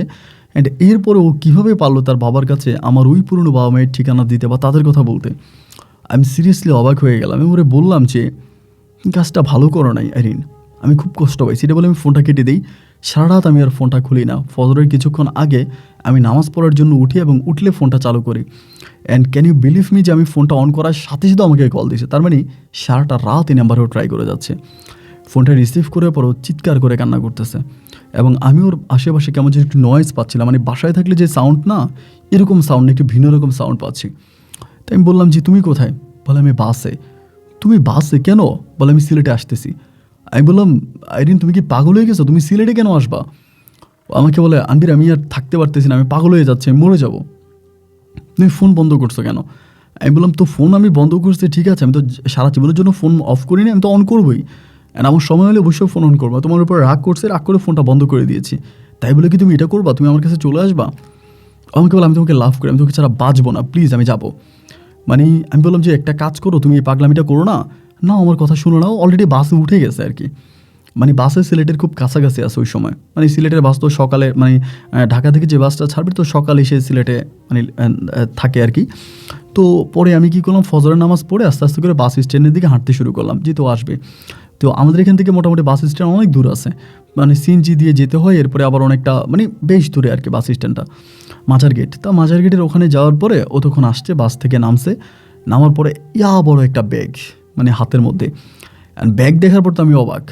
নাহিম আমারে বলতেছে, মানে জড়াই ধরে কান্না করে দিচ্ছে। এখানে অনেক মানুষ টানুষ আছে, তো আমি বললাম যে দেখো এটা তো আমার বেডরুম না, সবাই খারাপ মনে করতেছে, চলো সাইডে চলো। পরে সাইডে নিয়ে গেলাম। এই ছেলেটি কী করলাম, ও আমাকে বললাম আনবির আমি তোমাকে ছাড়া বাঁচবো না, আমি তোমাকে আমার জীবনের চাইতে বেশি ভালোবাসি। অ্যান্ড আমি চলে আসছি, বাসা থেকে পালায় চলে আসছি, আমি তোমার সাথে চলে যাবো, তুমি আমাকে নিয়ে যাও। আমি বললাম কাজটা তুমি একদম ভালো করো নাই। তুমি যে তোমার বাসা থেকে চলে আসছো, তুমি কি জানো যে এখনকার পরিস্থিতি কী হবে? তোমার আব্বা আমাকে খুঁজতে খুঁজতে আমার ওই পুরনো বাবার বাসায় যাবে। আমার আগের ওই বাবার বাসায় গেলে আমি আরও বেশি অপমান হব। ওরা তো ভাববে এমনি আমি অনেক লোভী ছিলাম, ওরা আমাকে লোভী মনে করে। এর উপরে যদি তোমার আব্বা ওই বাসায় গিয়ে আমারে খোঁজে, আমার কিচ্ছু থাকবে না, তুমি তোমার আব্বাকে ফোন করো। আমাকে বলে না আমি ফোন অফ করে দিয়েছি। আমি বললাম প্লিজ ফোন অন করো, ফোন অন করে তোমার আব্বাকে কল দাও। এবং ফোন অন করার পরেই দেখলো যে ওর বাবাকে অনেকগুলো টেক্সট করে। তখন বাবাকে কল ব্যাক করে। আমি বললাম যে তুমি বলো তুমি এক বান্ধবীর বাসা আছো, তুমি বিকেলের মধ্যে বাসা আসবা। ও বলে যে না আমি এটা বলবো, আমি যেটা বলছি তুমি সেটাই করো। ওর বাবারে কল দিল, ওর বাবা রিসিভ করছে, বলে আব্বু আমি আমার একটা বান্ধবীর বাসা আসছি, আমি আসতেছি। ওর আব্বা বলে তুই বাসা থেকে বেরোলি কখন? তুই তো নাকি সন্ধ্যা রাতে বাসা থেকে বেরিয়ে গেছিস। তা ও বলতেছে যে না আব্বু আমি চলে আসবো। এই বলে তখন ফোনটা কাটে। তার আমি ওরা আমাদের বাসায় নিই না, মানে বাসার পাশে একটা চায়ের বাগান আছে, মানে ছোটো মিনি চায়ের বাগান, ওইখানে নিয়ে বসি। একটা আপনার গাছ আছে, আপনার ওই যে খেজুর গাছ, ওইটা নিচে বসলাম। বসার পরে বললাম যে কী হয়েছে আমার বলো তো। ও আমার বলে আনবির আমি না বুঝতে পারিনি, আমি যদি বুঝতে পারতাম তাহলে আমি তোমার কষ্ট দিতাম না। আসলে কি জানো, আমি মনে করছিলাম যে তোমার এই বাবা মায়ের ঠিকানা কি দিব, ওনাদের তো আসলে মানে এরকম কোনো দেওয়ার মতো কোনো ঠিকানা ওনাদের নাই। ওনারা দুজনেই চায়ের বাগানে কাজ করে, হয়তো চায়ের বাগানে তোমার আব্বার একটু জমি আছে অতটুকুই, তো এছাড়া তো আসলে ওনাদের আর তেমন কিছুই নেই। এখন এই কথা বললে তো আমার আব্বা রাজি হবে না। অ্যান্ড এই জন্য যেহেতু তোমার আগের ফ্যামিলিতে ঠিকানা অনেক ভালো, ওটা অনেক স্ট্রং একটা ফ্যামিলি, তো সেক্ষেত্রে আমি সেটার অ্যাড্রেস দিয়েছি। তেমনি সেটার অ্যাড্রেস যে তুমি দিলা, আমি তো ওই পরিবারে যাই না, তারাও আমার খবর নেয় না, এটা তুমি জানো। জানার পরেও তুমি এটা কেন বললা? আমাকে বলো আমার না ভুল হয়ে গেছে আনবির, আমি বুঝতে পারি না, এখন তুমি সব কিছু ঠিক করে নাও। তাই আমি বললাম ঠিক আছে তুমি বাসায় যাও, এবং বাসায় যাওয়ার পর আমি সব কিছু ঠিক করে নিব। না ও বাসায় যাবে না যাবে না যাবে না, খুব জোরাজোরি করে একটা বার আমি তারা বাসায় পাঠাই। অ্যান্ড এরপরের দিন রাত্রে প্রায় 11:30 বাজে বাসায় গিয়ে পৌঁছায়। এবং পৌঁছানোর পর আমি তার সাথে ফোনে কথা বলি, এবং বলতে বলতে ও বলে যে আমার আব্বু আমার বিয়ে ঠিক করে ফেলেছে, আমাকে বিয়ে দিয়ে দিবে। তুমি ইমিডিয়েটলি একটা কাজ করো, তোমার ওই পুরনো আব্বুর বাসায় যাও, ওখানে গিয়ে তুমি আমার বিয়ের কাজটা তুমি আমার বিয়েটা ঠেকাও, আমার বিয়েটা হয়ে যাবে। আমি বললাম যে দেখো আমার পক্ষে এটা কোনোভাবেই সম্ভব না, আমি এটা কোনোভাবেই করতে পারবো না। কারণ দেখা গেল কি যে আমি আমার ওই পুরনো বাবার ঠিকানাতে আমি যেতে চাই না। আজকে বহু বছর হয়ে গেল, তারা আমার নাম্বার একটাবার কল দিল না। আমি কোথায় আছি না আছি আমার কোনো খোঁজ খবর তারা নিল না। আমি বেঁচে আছি কি মরে গেছি এটাও তাদের কোনো খবর নেওয়া তারা প্রয়োজন মনে করলো না। এখন নিজের স্বার্থের জন্য আমি কেন তাদেরকে ফোন দেবো না? আমি তোমাকে না পাইলেও আমি ওদেরকে ফোন করবো না। মানে একটা পর্যায়ে প্রচুর কান্নাকাটি করে, এবং এক পর্যায়ে আমি জানতে পারি ও নিজের হাত কেটে ফেলে, এবং হাত কেটে ও হসপিটালে যায়, মানে হসপিটালে ভর্তি হয়। এবং হসপিটালে ভর্তি হয়ে সেটা জানার পরে আমি নিজেকে ধরে রাখতে পারি নাই। আমি তার সাথে হসপিটালে দেখা করতে যাই, এবং তার সাথে হসপিটালে দেখা করি, এবং দেখা করার পরে তার বাবার সাথে আমার দেখা হয় হসপিটালে এই প্রথম। পরে আমি অবশ্যই দেখতে শুনতে কিছুটা ভালো ছিলাম মনে হয় আর কি। তো উনি আমাকে দেখে খুব পছন্দ করে বলে যে তোমার আব্বুর নাম তো আমি শুনেছি, বাট তোমাদের মাঝে কী নিয়ে ঝগড়া আমাকে একটু বলবা? তোমরা তো দুজনকে ভালোবাসো, তাহলে এরকম ঝগড়া কেন, এরকম ফাইটিং কেন তোমাদের মাঝে? অ্যান্ড তোমরা কী নিয়ে এত ফাইটিং করতেছো? আমি বললাম যে না আঙ্কেল আসলে কোনো ফাইটিং না, ও একটু রাগী তো, মানে বলে যে এরকম। বলে না আমার মেয়ে তো এত রাগী না, আমার মেয়ে তো খুব সফট মাইন্ডের মানুষ, ও তো রাগ করে না। বললাম যে আঙ্কেল ঠিক আছে, আমি আসলে ওর পক্ষ থেকে সরি, যেটা করে ফেলেছে আমি সরি, এবং এটা ঠিক হয়ে যাবে আঙ্কেল। তো ওর বাবা বলতেছে ঠিক আছে তুমি যেটা ভালো মনে করো সেটা, কিন্তু আমি তো তোমার আব্বুর সাথে কথা বলবো, তোমার আব্বুর কন্ট্যাক্ট নাম্বারটা দাও।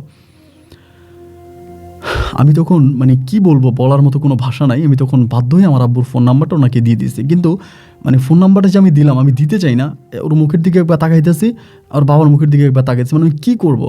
মানে ওর চেহারার দিকে তাকাই দেখলাম যে আইরিন এতটা অসহায় আমার সামনে, মানে খুব অসহায় একটা চেহারা নিয়ে আমার সামনে আসছে। মানে আমি সিরিয়াসলি খুব সারপ্রাইজ হয়ে গেলাম ওর দিকে তাকাই যে এতটা অসহায় ও, মানে ও পারতেছে না আমার পায়ে ধরে বলবে যে তুমি প্লিজ তোমার আব্বুর নাম্বারটা দাও। পরে নাম্বারটা দিলাম, দেওয়ার পরে আমি তার নাম্বার দিয়েছি, দিয়ে আমি তখন চলে আসছি, আমি আর থাকি নাই, বাসে উঠে গেছি। বাসে উঠে যাওয়ার পরে আইরিন আমারে ফোন দিল। আইরিন আমারে ফোন দিয়ে বলতেছে, ও তখন মেডিকেলে, আমাকে ফোন দিয়ে বলতেছে জানো আনবির, আমার আব্বা না তোমার আব্বুর সাথে কথা বলছে। তাই আমি বললাম বাহ ভেরি গুড, তাহলে কী বলছে? বলে তোমার আব্বু বলছে যে হ্যাঁ তুমি তার সন্তান এবং তোমার আব্বু সব কিছু মেনে নিবে, তুমি প্লিজ তোমার আব্বুকে একটু ফোন দাও, তোমার আব্বু তোমার উপর রাগ করে আছে, তুমি তাকে আজকে বহু বছর তার সাথে কন্ট্যাক্ট করো না, যোগাযোগ করো না, তুমি তোমার আব্বুর বাসায় একটু যাও। আমি জানি আমি তো সিলেটে চলে যাচ্ছি, আমি অলরেডি বাসে আছি, এখন বাসও ছেড়ে দিয়েছে। আমাকে বলো আমি তোমার পায়ে ধরি, প্লিজ তুমি নাইমে তোমার আব্বুর সাথে একটু মিট করো, তোমার আব্বুর অফিসে যাও, তোমার আব্বু না তোমার উপর রাগ করে আছে, প্লিজ তুমি তোমার আব্বুর সাথে কন্ট্যাক্ট করো। আমি যে ঠিক আছে, এখন তো আর অফিসে যাই আব্বুরও পাবো না, তাই ঠিক আছে আমি বাসায় যাবো প্রয়োজনে। ও আমাকে বলে হ্যাঁ ঠিক আছে তাহলে এটাই করো। পরে আমি নেমে গেলাম, গাড়ি থেকে নেমে আস্তে আস্তে করে আব্বুর যে মানে আমার যে বাসা আর কি, যে বাসা আমি ছোটোবেলা থেকে বড় হই, ওই বাসার মধ্যে যাই। এবং দারোয়ান তো আমাকে দেখে জড়ায় ধরে কান্নাকাটি করে যে ভাই আপনি এতদিন পরে আসছেন। পরে বাসায় গেলাম, যাওয়ার পরে খুব নর্মালি তারা আমার সাথে বিহেভ করলো আর কি। আজকে এত বছর পরে তাদের বাসায় গেলাম, ছোটো ভাইটা আমাকে এসে জড়ায় ধরে ভাইয়া বলে কান্না করতে শুরু করলো। আব্বা আম্মা দুজনেই খুব ভালো করে কথা বলতেছে। তো আমাকে বললো রাতে একসাথে আমরা ডিনার করবো, তাই একসাথে ডিনারে বসলাম। বাট একটা বারের জন্য না আমার আব্বা আমাকে এটা বলতেছে না যে একজন লোক আমাকে ফোন করছে বা তোমার কথা জিজ্ঞেস করছে বা এগুলো কিছুই বলে না। তো আব্বু যখন নিজ থেকে আমাকে কোনো কিছু বলে না, আমি ওনাকে কোনো কিছু আক্স করতেছি না। বললো তো আব্বুই আমারে বলবে যদি এরকম কিছু একটা হয়ে থাকে। আব্বু বললো না। রাতের খাবার খেয়ে আমি তখন আমার একটা রুম ছিল, যে রুমে আমি সবসময় ঘুমাইতাম, ওই রুমের মধ্যে ঢুকলাম। রুমটা একদম অগোছালো ময়লা হয়ে আছে, আমি অনেক কষ্ট করে রুমটা ঠিকঠাক করে আপাতত ওখানে থাকার একটা ব্যবস্থা করলাম।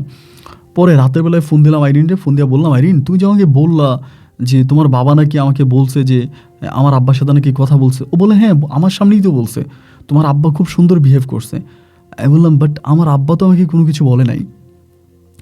মানে আব্বা তো আমার আব্বার সাথে আমার দেখা হলো, আমরা একসাথে খাওয়া দাওয়া করলাম, অনেকক্ষণ ধরে ছিলাম, বাট আব্বা তো আমাকে একটাবারের জন্য এই বিষয় নিয়ে কোনো কিছু বলে নাই। ও আমাকে বলে তো তুমি বলো নাই? যে না আমি তো মানে আমিও বলি নাই, কারণ আব্বা যেহেতু নিজ থেকে বলে নাই, তো আমার দিক থেকে আমি কি বলবো। দেন আমি আসলে ওভাবে কোনো কিছু বলি নাই। আইন আমাকে বলতে আর ইউ ম্যাড, তুমি কি পাগল, তোমাকে বলা দরকার ছিল না। আমি যে ঠিক আছে দেখি সকালে বলবো। এই বলে রাতে দুজন অনেকক্ষণ পর্যন্ত কথাবার্তা বলে ঘুমিয়ে গেলাম। তো লাস্ট নাইটে যেহেতু ঘুমাইছে, আমার সকালে উঠতে উঠতে প্রায় 10টা 10:30 মতো বেজে গেছে। অ্যান্ড ঘুম থেকে উঠে রুম থেকে বেরোনোর পরে দেখলাম যে মা নাস্তা রেডি করছে, আমাকে বলে আনবি নাস্তা করতে আয়। তো আমি তখন নাস্তা করতে করতে মারে বললাম যে মা বাবা কি তোমার কিছু বলছে? বলে না কিছু বলে নাই। তো মানে আমার আব্বা মা আমার সাথে এরকম বিহেভ করতেছে, এই যে আমি আজকে বহু বছর পরে বাসা আসছি, মানে তাদের ওরকম কোনো ইয়েই নাই, মনে যেন আমি এই বাসায় আছি এবং এই বাসায় আসছি, মানে তাদের মনে কোনো রকমের ইয়ে নেই আমাকে নিয়ে। এত বছর পরে বাসা আসছি, হয় না যে একটা ছেলের সাথে রাগ করে থাকা বা এত বছর পরে ছেলেকে দেখলে জড়িয়ে ধরে ইমোশন হয়ে কান্নাকাটি করা, মানে এইরকম কোনো কিছুই তাদের মাঝে নাই। নর্মালি তাদের কাছে আসছি, তারা আমার সাথে খুব নর্মালি বিহেভ করতেছে, কথা বলতেছে। পরে আমি বললাম আব্বু কই? বলে তোর আব্বু তো অফিসে গেছে। আমার আম্মু বলে। তাই আমি বললাম গাড়ি আছে না? বলে না গাড়ি নিয়ে গেছে। তো আমি বেরোইছি, বেরো একটা সিএনজি নিয়ে আব্বুর অফিসে গেলাম। অফিসের গেটে গেলাম, পরে ভিতরে ঢুকলাম। ঢুকার পর আব্বু দেখলাম একটা মিটিং নিয়ে ব্যস্ত, মানে সরকারি চাকরি তো, একটা বোর্ড মিটিং নিয়ে ব্যস্ত আছে। মিটিং শেষ হলো প্রায় 2:30টার দিকে। তো 2:30টার দিকে আমার আব্বা কিন্তু আবার সবসময় লাঞ্চ নিয়ে যেত বাসা থেকে, কখনো বাইরে খাবার খাইতো না। তো ভিতরে ঢুকছি লাঞ্চ মানে আব্বার মিটিং শেষ হওয়ার পরে আব্বা বলে আয় আয় দুজন মিলে খাই। তাই আমি বললাম যে তুমি তো বাসা থেকে খাবার নিয়ে আসছো, একজনের খাবার, তা দুজনে কীভাবে খাবো? আব্বু বলে সমস্যা নাই, দুজনেই খাই। তো আব্বু তখন আমাকে 2টা প্লেট দিল, আমাকে একটা প্লেট দিল, আব্বু একটা নিল। তো খাবারটা ভাগাভাগি করে খাচ্ছিলাম, খুব ভালো লাগতেছিল। মানে মনের ভিতর মনে হলো যে আমার আব্বা মনে আমাকে মেনে নিয়েছে এবং তিনি মনে হয় সব কিছু ঠিক করে নেবে, বিষয়টা এরকমই মনে হচ্ছিল। তো খাবার দাবার শেষ করে আমি তখন আব্বারে বললাম আব্বা তোমার কি কেউ ফোন করছিল এমন করে? বলে হ্যাঁ করছো তো, এক ভদ্রলোক ফোন করলো, ফ্রান্সের নাগরিক ফোন দিয়েছিল। তাই আমি বললাম কী বললো? বলে কী বলছিল তো তুমি জানোই। তাই আমি বললাম না না আমি তো জানি ঠিক আছে, বাট তোমাকে কী বললো এটা আমার একটু জানতে ইচ্ছে করতেছে। এখন আমি যেটা জানি সেটা তো সত্য নাও হতে পারে। আমার আব্বা বলে, না তুমি যেটা জানো সেটাই সত্য। উনি আমাকে ওনার মেয়ের বিষয় নিয়ে কথা বলছে। পরে আমি বললাম যে তুমি কি বললা? আব্বা আমাকে বলে, হ্যাঁ আমিও নর্মালি বললাম যে তুমি আমার ছেলে, এটা তো মিথ্যা কথা না, তুমি যে আমার সন্তান না, তো এটা অস্বীকার করি না, কখনোই না। তো আমি বললাম যে তো তুমি কি এটা তুমি কীভাবে দেখতেছো বা এটা নিয়ে তুমি কী চিন্তা করতেছো? আব্বু তখন আমার বলে যে তুমি কি চিন্তা করতেছো, মানে তোমার প্ল্যানিংটা কি? তাই আমি বললাম যে আব্বু মেয়েটারে পছন্দ করি, মেয়েটারে ভালোবাসি এবং আমি এই মেয়েটার সাথে সংসার করতে চাই। তা আব্বু আমারে বলে যে তুমি কি যে লোকটা আমাকে ফোন করেছিল ওনাকে কতটুকু চিনো, এটা আমাকে বললো। আমি বললাম, হ্যাঁ যতটুকু চিনি, আমার গার্লফ্রেন্ডের বাবা হিসেবে যতটুকু চিনি অতটুকুই চিনি। আব্বু আমাকে বললো ওই ফ্রান্সের নাগরিকটা ভালো না, উনি বিভিন্ন ড্রাগসের বিজনেস করে ঢাকাতেই, এটা হচ্ছে ফার্স্ট কথা, এবং তার 2টা বারও আছে। আর থার্ডলি কথা হচ্ছে লোকটা অনেক বাজে। আর সবচেয়ে ফাইনাল যেই কথাটা সেটা হচ্ছে ওনার কাছে ওনার মেয়েকে তুমি যদি বিয়ে করতে চাও, আমি আসলে এটাতে তোমাকে সাপোর্ট করতে পারি না, হোক তোমার বাবা হোক তোমার বাইরের মানুষ হিসাবে। আব্বা তো মানে এভাবে আমাকে ডাইরেক্ট মানা করে দিল। মানা করে দেওয়ার পরে আমি তখন বললাম যে আব্বা তাতে সমস্যাটা কি? না আব্বা আমাকে কোনোভাবেই এটা নিয়ে আর কোনো কথাই বললো না। দেন আব্বা তখন নেক্সট তার কাজ নিয়ে বিজি হয়ে গেলাম। আমি তখন বাসায় চলে আসছি। আর এদিক দিয়ে আমার সিলেটের আব্বা আমাকে ফোন দিতে আসছে, জাহানবীর বাড়িতে বাসায়, মানে তাদের মনে একটা ভয় কাজ করে আমি আবার তাদের কাছে না যাই কিনা। তো রাতে আবার খাওয়া দাওয়া করলাম। আব্বা আমার দুজনেই খুবই সফট। পরের দিন সকালবেলা আমি মাহিরে বললাম যে মা আমি সিলেটে যাব। আমার আম্মারা ঢাকার মাহিরে বলতেছি, উনি আমাকে বলে যাও, মানে খুব নর্মালি বলতেছে, নর্মালি। তাই আমি তখন ব্যাগ ট্যাগ নিয়ে বেরিয়ে গেছি, সিলেট গেছি। সিলেট যাওয়ার পরে আমি এদিক দিয়ে আবার আইরিনের সাথে কথা বলতেছি। আইরিন আমাকে বলে যে না এরকমটা হবে না, আমার আব্বা ভালো, এটা ওইটা বলে। অ্যান্ড সিলেটে যাওয়ার পরে আইরিন খুব কান্নাকাটি করতেছে যে তুমি যেভাবেই পারো তোমার আব্বাকে বুঝাও, এই সে। পরে আমি আব্বুরে ফোন দিলাম। অনেক বছর পর আব্বুর সাথে আমার ফোনে তখন আবারও কথা হচ্ছে। ফোন দিয়ে আমি আব্বুরে বললাম যে আব্বু মেয়েকে নিয়ে তো আমি সংসার করবো, মেয়ের বাবাকে নিয়ে না। এখন মেয়ের বাবা কেমন বা মেয়ের বাবার কথার উপরে ডিপেন্ড করে তো আর সংসার হবে না। তো আব্বু প্লিজ তুমি বিষয়টা একটু সফটভাবে দেখো, এবং এটা নিয়ে আমি আসলে মানে তোমার কাছে অনুরোধ করতেছি যে তুমি আসলে মানে আমি ওকে পছন্দ করি, ওকে ভালোবাসি, দেন আমি ওর সাথে সংসার করবো। অ্যান্ড তুমি বিষয়টা নিয়ে বাবা আর কোনো কথা বলো না, তুমি মানে মেনে নাও। এভাবে খুব ফোনে ইমোশনালি কান্নাকাটি করি, এবং কান্নাকাটির একটা পর্যায়ে আমার আব্বা তখন আমাকে বলে যে ফাইন ঠিক আছে, তোমার কথা আমি মেনে নিলাম যে তুমি ওরা পছন্দ করো, ওকে বিয়ে করবা বা ওর সাথে থাকবা, তো সব কিছুই ঠিক আছে, বাট আমার কথা তো তোমাকে মানতে হবে। আমি তখন বললাম যে আব্বা আমি তোমার সব কথা মানতে রাজি আছি, তুমি যেটা বলবো আমি সেটাই করব। আমার আব্বা বললো ওয়েল ডান, আমার ফার্স্ট কন্ডিশন হচ্ছে যে তুমি সিলেট থেকে কমপ্লিটলি চলে আসতে হবে। যেটা প্রথমে বলেছি সেটা আমি জানি তুমি ধর্মবিশ্বাসী একজন ছেলে, তুমি 5 ওয়াক্ত নামাজ পড়ো, তুমি দিনের পথে চলো, এবং ইসলাম ধর্মের প্রতি তোমার অগাধ বিশ্বাস আর ভালোবাসা। সেই বিশ্বাস আর ভালোবাসা থেকে পবিত্র আল কোরআনে হাত দিয়ে তোমাকে শপথ করতে হবে তুমি কখনো সিলেটে যাবা না, তোমার আব্বা আম্মার সাথে কোনো যোগাযোগ রাখবা না, এবং আমি সর্বোপরি আমার ছেলে হিসাবে আমি তোমাকে ওই পরিবার থেকে বিয়ে করে আনবো। ছেলের বাবা মানে মেয়ের বাবা যেমনই হোক আমি সব বাদ দিব, আমার বড় ছেলে হিসেবে আমি ওই পরিবার থেকে তোমাকে বিয়ে করে আনবো। কিন্তু আমার শর্ত হচ্ছে এটা, মানে ঘুরে ফিরে শর্তই একটাই যে আমি আমার সিলেটের বাবা মায়ের সাথে যোগাযোগ করতে পারবো না, ওনাদের কাছে যেতে পারবো না, ওনাদের সাথে কোনো কন্ট্রাক্ট রাখতে পারবো না, মানে ওনার কথাই হচ্ছে এটা। তাই আমি ওই দিন একটু রাগ করে গেলাম, মানে একটু রাগ করে আমি আসলে আব্বার সাথে কখনো এরকম মিসবিহেভ করিনি। ওই দিন ফোনে আমি ওনার সাথে একটু খারাপ আচরণই করি, এবং উনি আমাকে লাস্ট একটা কথাই বললো যে এগুলো তো আসলে সিলেটের ওই জায়গা থেকেই শিখছো, যে বস্তিতে থাকো বা যাদের সাথে থাকো এদের সাথে থেকে তো এরকম ব্যবহারই শিখবা, এই জন্যই তো আমি ওখান থেকে তোমাকে নিয়ে আসতে চাই কমপ্লিটলি। বাই দ্য ওয়ে তুমি আর আমাকে ফোন দিও না, এটা বলে আব্বা আমার নাম্বারটা কাটে, আমার নাম্বারটা ব্লক লিস্টে দিয়ে দেয়, মানে ব্ল্যাক করে দেয়। নাম্বারটা ব্লক করার পর আমি জাস্ট অবাক হয়ে গেলাম যে আব্বু আমার নাম্বার ব্লক করে দিল। সেদিন রাগ করে আর কথা বলি না, এবং দেখা গেলো যে আমি আর আইনের সাথেও কথা বলি না। আইন আমাকে ফোন দেয় কথা বলি না, আমি ওর সাথেও কথা বলি না। অ্যান্ড 2 দিন পরে ও পুনরায় আবারও সিলেটে চলে আসছে, এসে আমার হাতে পায়ে ধরে কান্নাকাটি করতেছে যে আমি আর ব্যাক করবো না, তুমি আমাকে এখানে রেখে দাও। আমি বললাম এটা তো সম্ভব না, আমি যে তোমাকে এখানে রাখবো কীভাবে রাখবো, এবং তোমার আব্বা যে পরিমাণের মানে কঠিন মনের মানুষ, তোমাকে এখান থেকে কিডন্যাপ করে নিয়ে যাবে। ও আমাকে বলে আমি জানি না, বাট আমি এটাই জানি যে আমি এখান থেকে এক পাও যাবো না, আমি এখান থেকে যদি যাইও আমার লাশ যাবে, বাট আমি যাব না। আমি বললাম এটা হতে পারে না আইরিন, এটা তোমার সম্পূর্ণ রকমের পাগলামি, এবং এই পাগলামি তুমি এখন করতে পারো না। ও আমাকে বলে যে না প্লিজ আমি এখান থেকে যাবো না, সেম আগের মতোই আগের কন্ডিশনে ও ভাই কান্নাকাটি করতে শুরু করছে। আচ্ছা ঠিক আছে যাও, রাখলাম। রাখার পরে এদিক দিয়ে ওর আব্বা আম্মা তো পাগলের মতো আমার খুঁজতেছে, এবং তারা সম্ভবত আমার ওই যেহেতু আমার আব্বার ঠিকানাটা তারা জানে, আমার ওই আব্বার ঠিকানায় গেছে, ঢাকার ঠিকানায়, এবং ঢাকায় যাওয়ার পরে তারা সম্ভবত আমার গ্রামের যে ঠিকানাটা আছে সিলেটে আমার সিলেটের বাবা মায়ের ঠিকানা মনে হয় তারা দিয়ে দেয়, এবং তারা পুরো ঘটনাটা মানে আমার যেটা মনে হয় যে আমার ওই আব্বু পুরো ঘটনাটাই হচ্ছে ওই আইরিনের বাবাকে বলে দেয়, এবং বলে দেওয়ার পর আইরিনের আব্বা ডিরেক্টলি হচ্ছে আমাদের গ্রামে আসে, এটা আমি পরে জানতে পারি। এবং গ্রামে এসে অনেক ঝামেলা করে পুলিশ নিয়ে আসে, এবং ওই পুলিশ ঢাকা থেকে নিয়ে আসে, মানে রিয়েল পুলিশ না ফেক পুলিশ আমি সেটাও জানি না, ওই পুলিশ দিয়ে আমার আব্বাকে তখন ধরে নিয়ে আসে ওখান থেকে। 2 দিন অতিবাহিত হয়ে গেল, আমার আব্বার কোনো রকমের সন্ধান পাওয়া যাচ্ছে না, এবং আমরা বিভিন্ন ধরনের থানা লেভেলের প্রশাসন লেভেলের অনেকের সাথে যোগাযোগ করতেছি, আমি নিজে যোগাযোগ করি, বাট তারা কেউই আসলে বলতে পারে না যে আমার আব্বাকে কোথায় নিয়ে গেছে। আমাদের যে লোকাল থানা ছিল ওই থানায় যোগাযোগ করলে পরে তারা বলে যে না, আমরা তো আপনার বাড়িতে যাই নাই, বা আমাদের কোনো সদস্য আপনার বাড়ি থেকে কাউরে উঠাই নিয়ে আসে নাই। তাহলে আমার আব্বাকে উঠাই নিয়ে গেল কে? ওই সময় কিন্তু আমি আর আইরিন বিয়ে করে ফেলি, এটা কিন্তু বলতে ভুলে গেছিলাম। আমরা একটা কাজী অফিসে গিয়ে দুজনে বিয়ে করে ফেলি, এবং আমরা একসাথেই থাকি, এবং মানে আমাদের বাসরও হয়। দিনে আমি তখন আব্বাকে খুঁজে পাই না। টোটালি 15 দিন কেটে যাওয়ার পরে আমার মা তখন, আমার সিলেটের মা তখন কান্নাকাটি করতেছে। আমি আবার আমার আব্বার সাথে যোগাযোগ করার ট্রাই করি, বাট আমার আব্বা আমার ফোন ব্লক করে রাখছে। আমি মায়েরে ফোন দিই, মানে আমার ঢাকার যে মা আছে ওই মাকে ফোন দিই, এবং ঢাকার মাকে ফোন করে বলি যে এই ঘটনা। উনি বলে আমি সব কিছুই জানি না, আর তোমার আব্বা তোমার সাথে কথা বলার জন্য ইচ্ছুক না, উনি তোমার সাথে কথা বলবে না। আমি তখন পাগলা কুকুরের মতো লাস্ট পর্যন্ত বাধ্য হয়ে আইরিনের বাবাকে কল দিই, এবং ওনাকে কলটা দেওয়ার পরে উনি আমার সাথে এরকমভাবে খারাপ ব্যবহার করে, মানে খারাপ ব্যবহারের উনি আর কোনো কিছু বাকি রাখে না। লাস্ট উনি আমাকে জাস্ট 72 ঘন্টা টাইম দেয়, যে 72 ঘন্টার ভিতরে যদি ওনার মেয়েকে আমি ওইখানে না দিয়ে আসি, ঢাকায় না দিয়ে আসি, তাহলে সুরমা নদীর পারে আমার আব্বার লাশ পাওয়া যাবে। টাইম 72 ঘন্টা, ঠিক এখন থেকে শুরু, এই বলেও তখন ফোনটা কেটে দেয়। আমি তখন মানে এমন একটা অবস্থার মধ্যে পড়ে যাই যে মানে না পারি এদিকে যাইতে, না পারি ওদিকে যাইতে। আমার সিলেটের যে মা আছে, ইনাদের তো কোনো অপরাধ নাই, ছোটোবেলায় জন্ম হবার পর তারা আমাকে হারাইছে, এরপরে এরকম বয়সে আমি তাদের কাছে আসছি, এবং আসার পর আমি ঠিক এরকম একটা কাজ করে বসছি আজকে। আমার মা আমার দিকে তাকায় তাকায় কান্না করে, এবং আমার কাছে মনে হয় যে আমার নিজের স্বার্থের জন্য, আমার নিজের ভালো থাকার জন্য, আমার নিজের ভালোবাসার মানুষটাকে জয় করার জন্য আমি আমার মাকে এই বয়সে বিধবা করে দিব।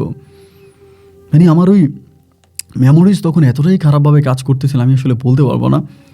একদিন আমি আইরিনকে মানে সিলেটে যেখানে রাখতাম ওখানে রেখে ওর বাবারে ফোন দিই।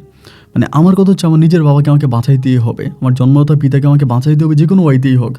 এবং আমি যদি মানে সিলেটে এখন আমার আইরিনকে আমি ওর বাবার হাতে তুলে না দিই, তাহলে আমার বাবাকে মেরে ফেলবে। কারণ আমি আমার আপন বাবা, মানে যিনি আমাকে ছোটোবেলা থেকে বড় করেছে, আমার ওই ঢাকার বাবার মুখে আমি যা শুনেছি আইরিনের বাবার বিষয়ে, আমার বাবাকে মারা আর একটা মুরগি জবাই করো ওনার জন্য একই কথা। তো আমি শিওর ছিলাম আমার আব্বাকে মেরে ফেলবে, এই ভয়ে আমি তখন আইরিনকে যে বাসায় রাখছি ওই বাসার ঠিকানাটা পরে আমি ওর বাবাকে দিয়ে দিছি। ওর বাবা তার লোকজন দিয়ে আইসা দুপুরবেলা ওরে বাসা থেকে উঠে নিয়ে চলে গেছে। বাড়িওয়ালা বললো এই ঘটনা, আমি বললাম যে ঠিক আছে নিয়ে যেতে দেন, ও নিয়ে চলে গেছে। এবং ওরে নিয়ে যাওয়ার ঠিক 2 ঘন্টার মাথায় আমি আমার আব্বুরে পাই, আমার আব্বুরে একটা লোকেশন তো ওখানে আব্বুরে পাই। আব্বুকে খুব মারে, আব্বুর হাতে পায়ে প্রচণ্ড বাইরে দাগ পায়। আমরা আব্বুকে ইমিডিয়েটলি হসপিটালে ভর্তি করাই। আব্বুকে হসপিটালে ভর্তি করে আমি আব্বুর সাথে দৌড়াদৌড়ি করি। এরই মাঝে 15 থেকে 16 দিনের মাথায় আমি আব্বুকে নিয়ে গিয়ে দৌড়াদৌড়ি করতে, আমি আইরিনের কোনো খবর নিতে পারি নাই। এবং একটা পর্যায়ে আমি জানতে পারি যে আমার ভালোবাসার মানুষ আইরিনের বিয়ে হয়ে গেছে ফ্রান্সের এক ছেলের সঙ্গে। আমি বিয়ের কথাটা শুনে খুব কষ্ট পাইছি, মানে এতটাই কষ্ট পাইছি যে আমি আসলে ঠিক বলে বোঝাতে পারবো না। আর আইরিন আমার উপরে খুব রাগ করেছে, মানে প্রচণ্ড রাগ করেছে। ও জেনে গেছে যে আমি ওকে ওই বাসার ঠিকানা দিয়েছি ওর ফ্যামিলিকে, এবং ওর ফ্যামিলি ওই বাসা থেকে ওকে নিয়ে গেছে। তো কষ্টটা এত তীব্রভাবে লাগছে যে মানে যেটা আসলে আমি বলে বোঝাতে পারবো না। এবং শুনতে পাইছি ওরে ফ্রান্সে নিয়ে চলে গেছে, ওইখানেও আছে। তো খুব কান্নাকাটি করছে, আব্বুকে বাসা থেকে নিয়ে আসছে। এবং তখন ওই মুহূর্তটাতে আমার ওই ঢাকার বাবা এবং ঢাকার মা তারা কেউ আমার সাথে যোগাযোগ করে না, এবং আব্বুকে হসপিটালে ট্রিটমেন্ট করতে অনেক টাকা চায়, এবং সেই টাকাও আমি নিজ থেকে দিই, আমার কাছেও তেমন কোনো টাকা পয়সা নাই।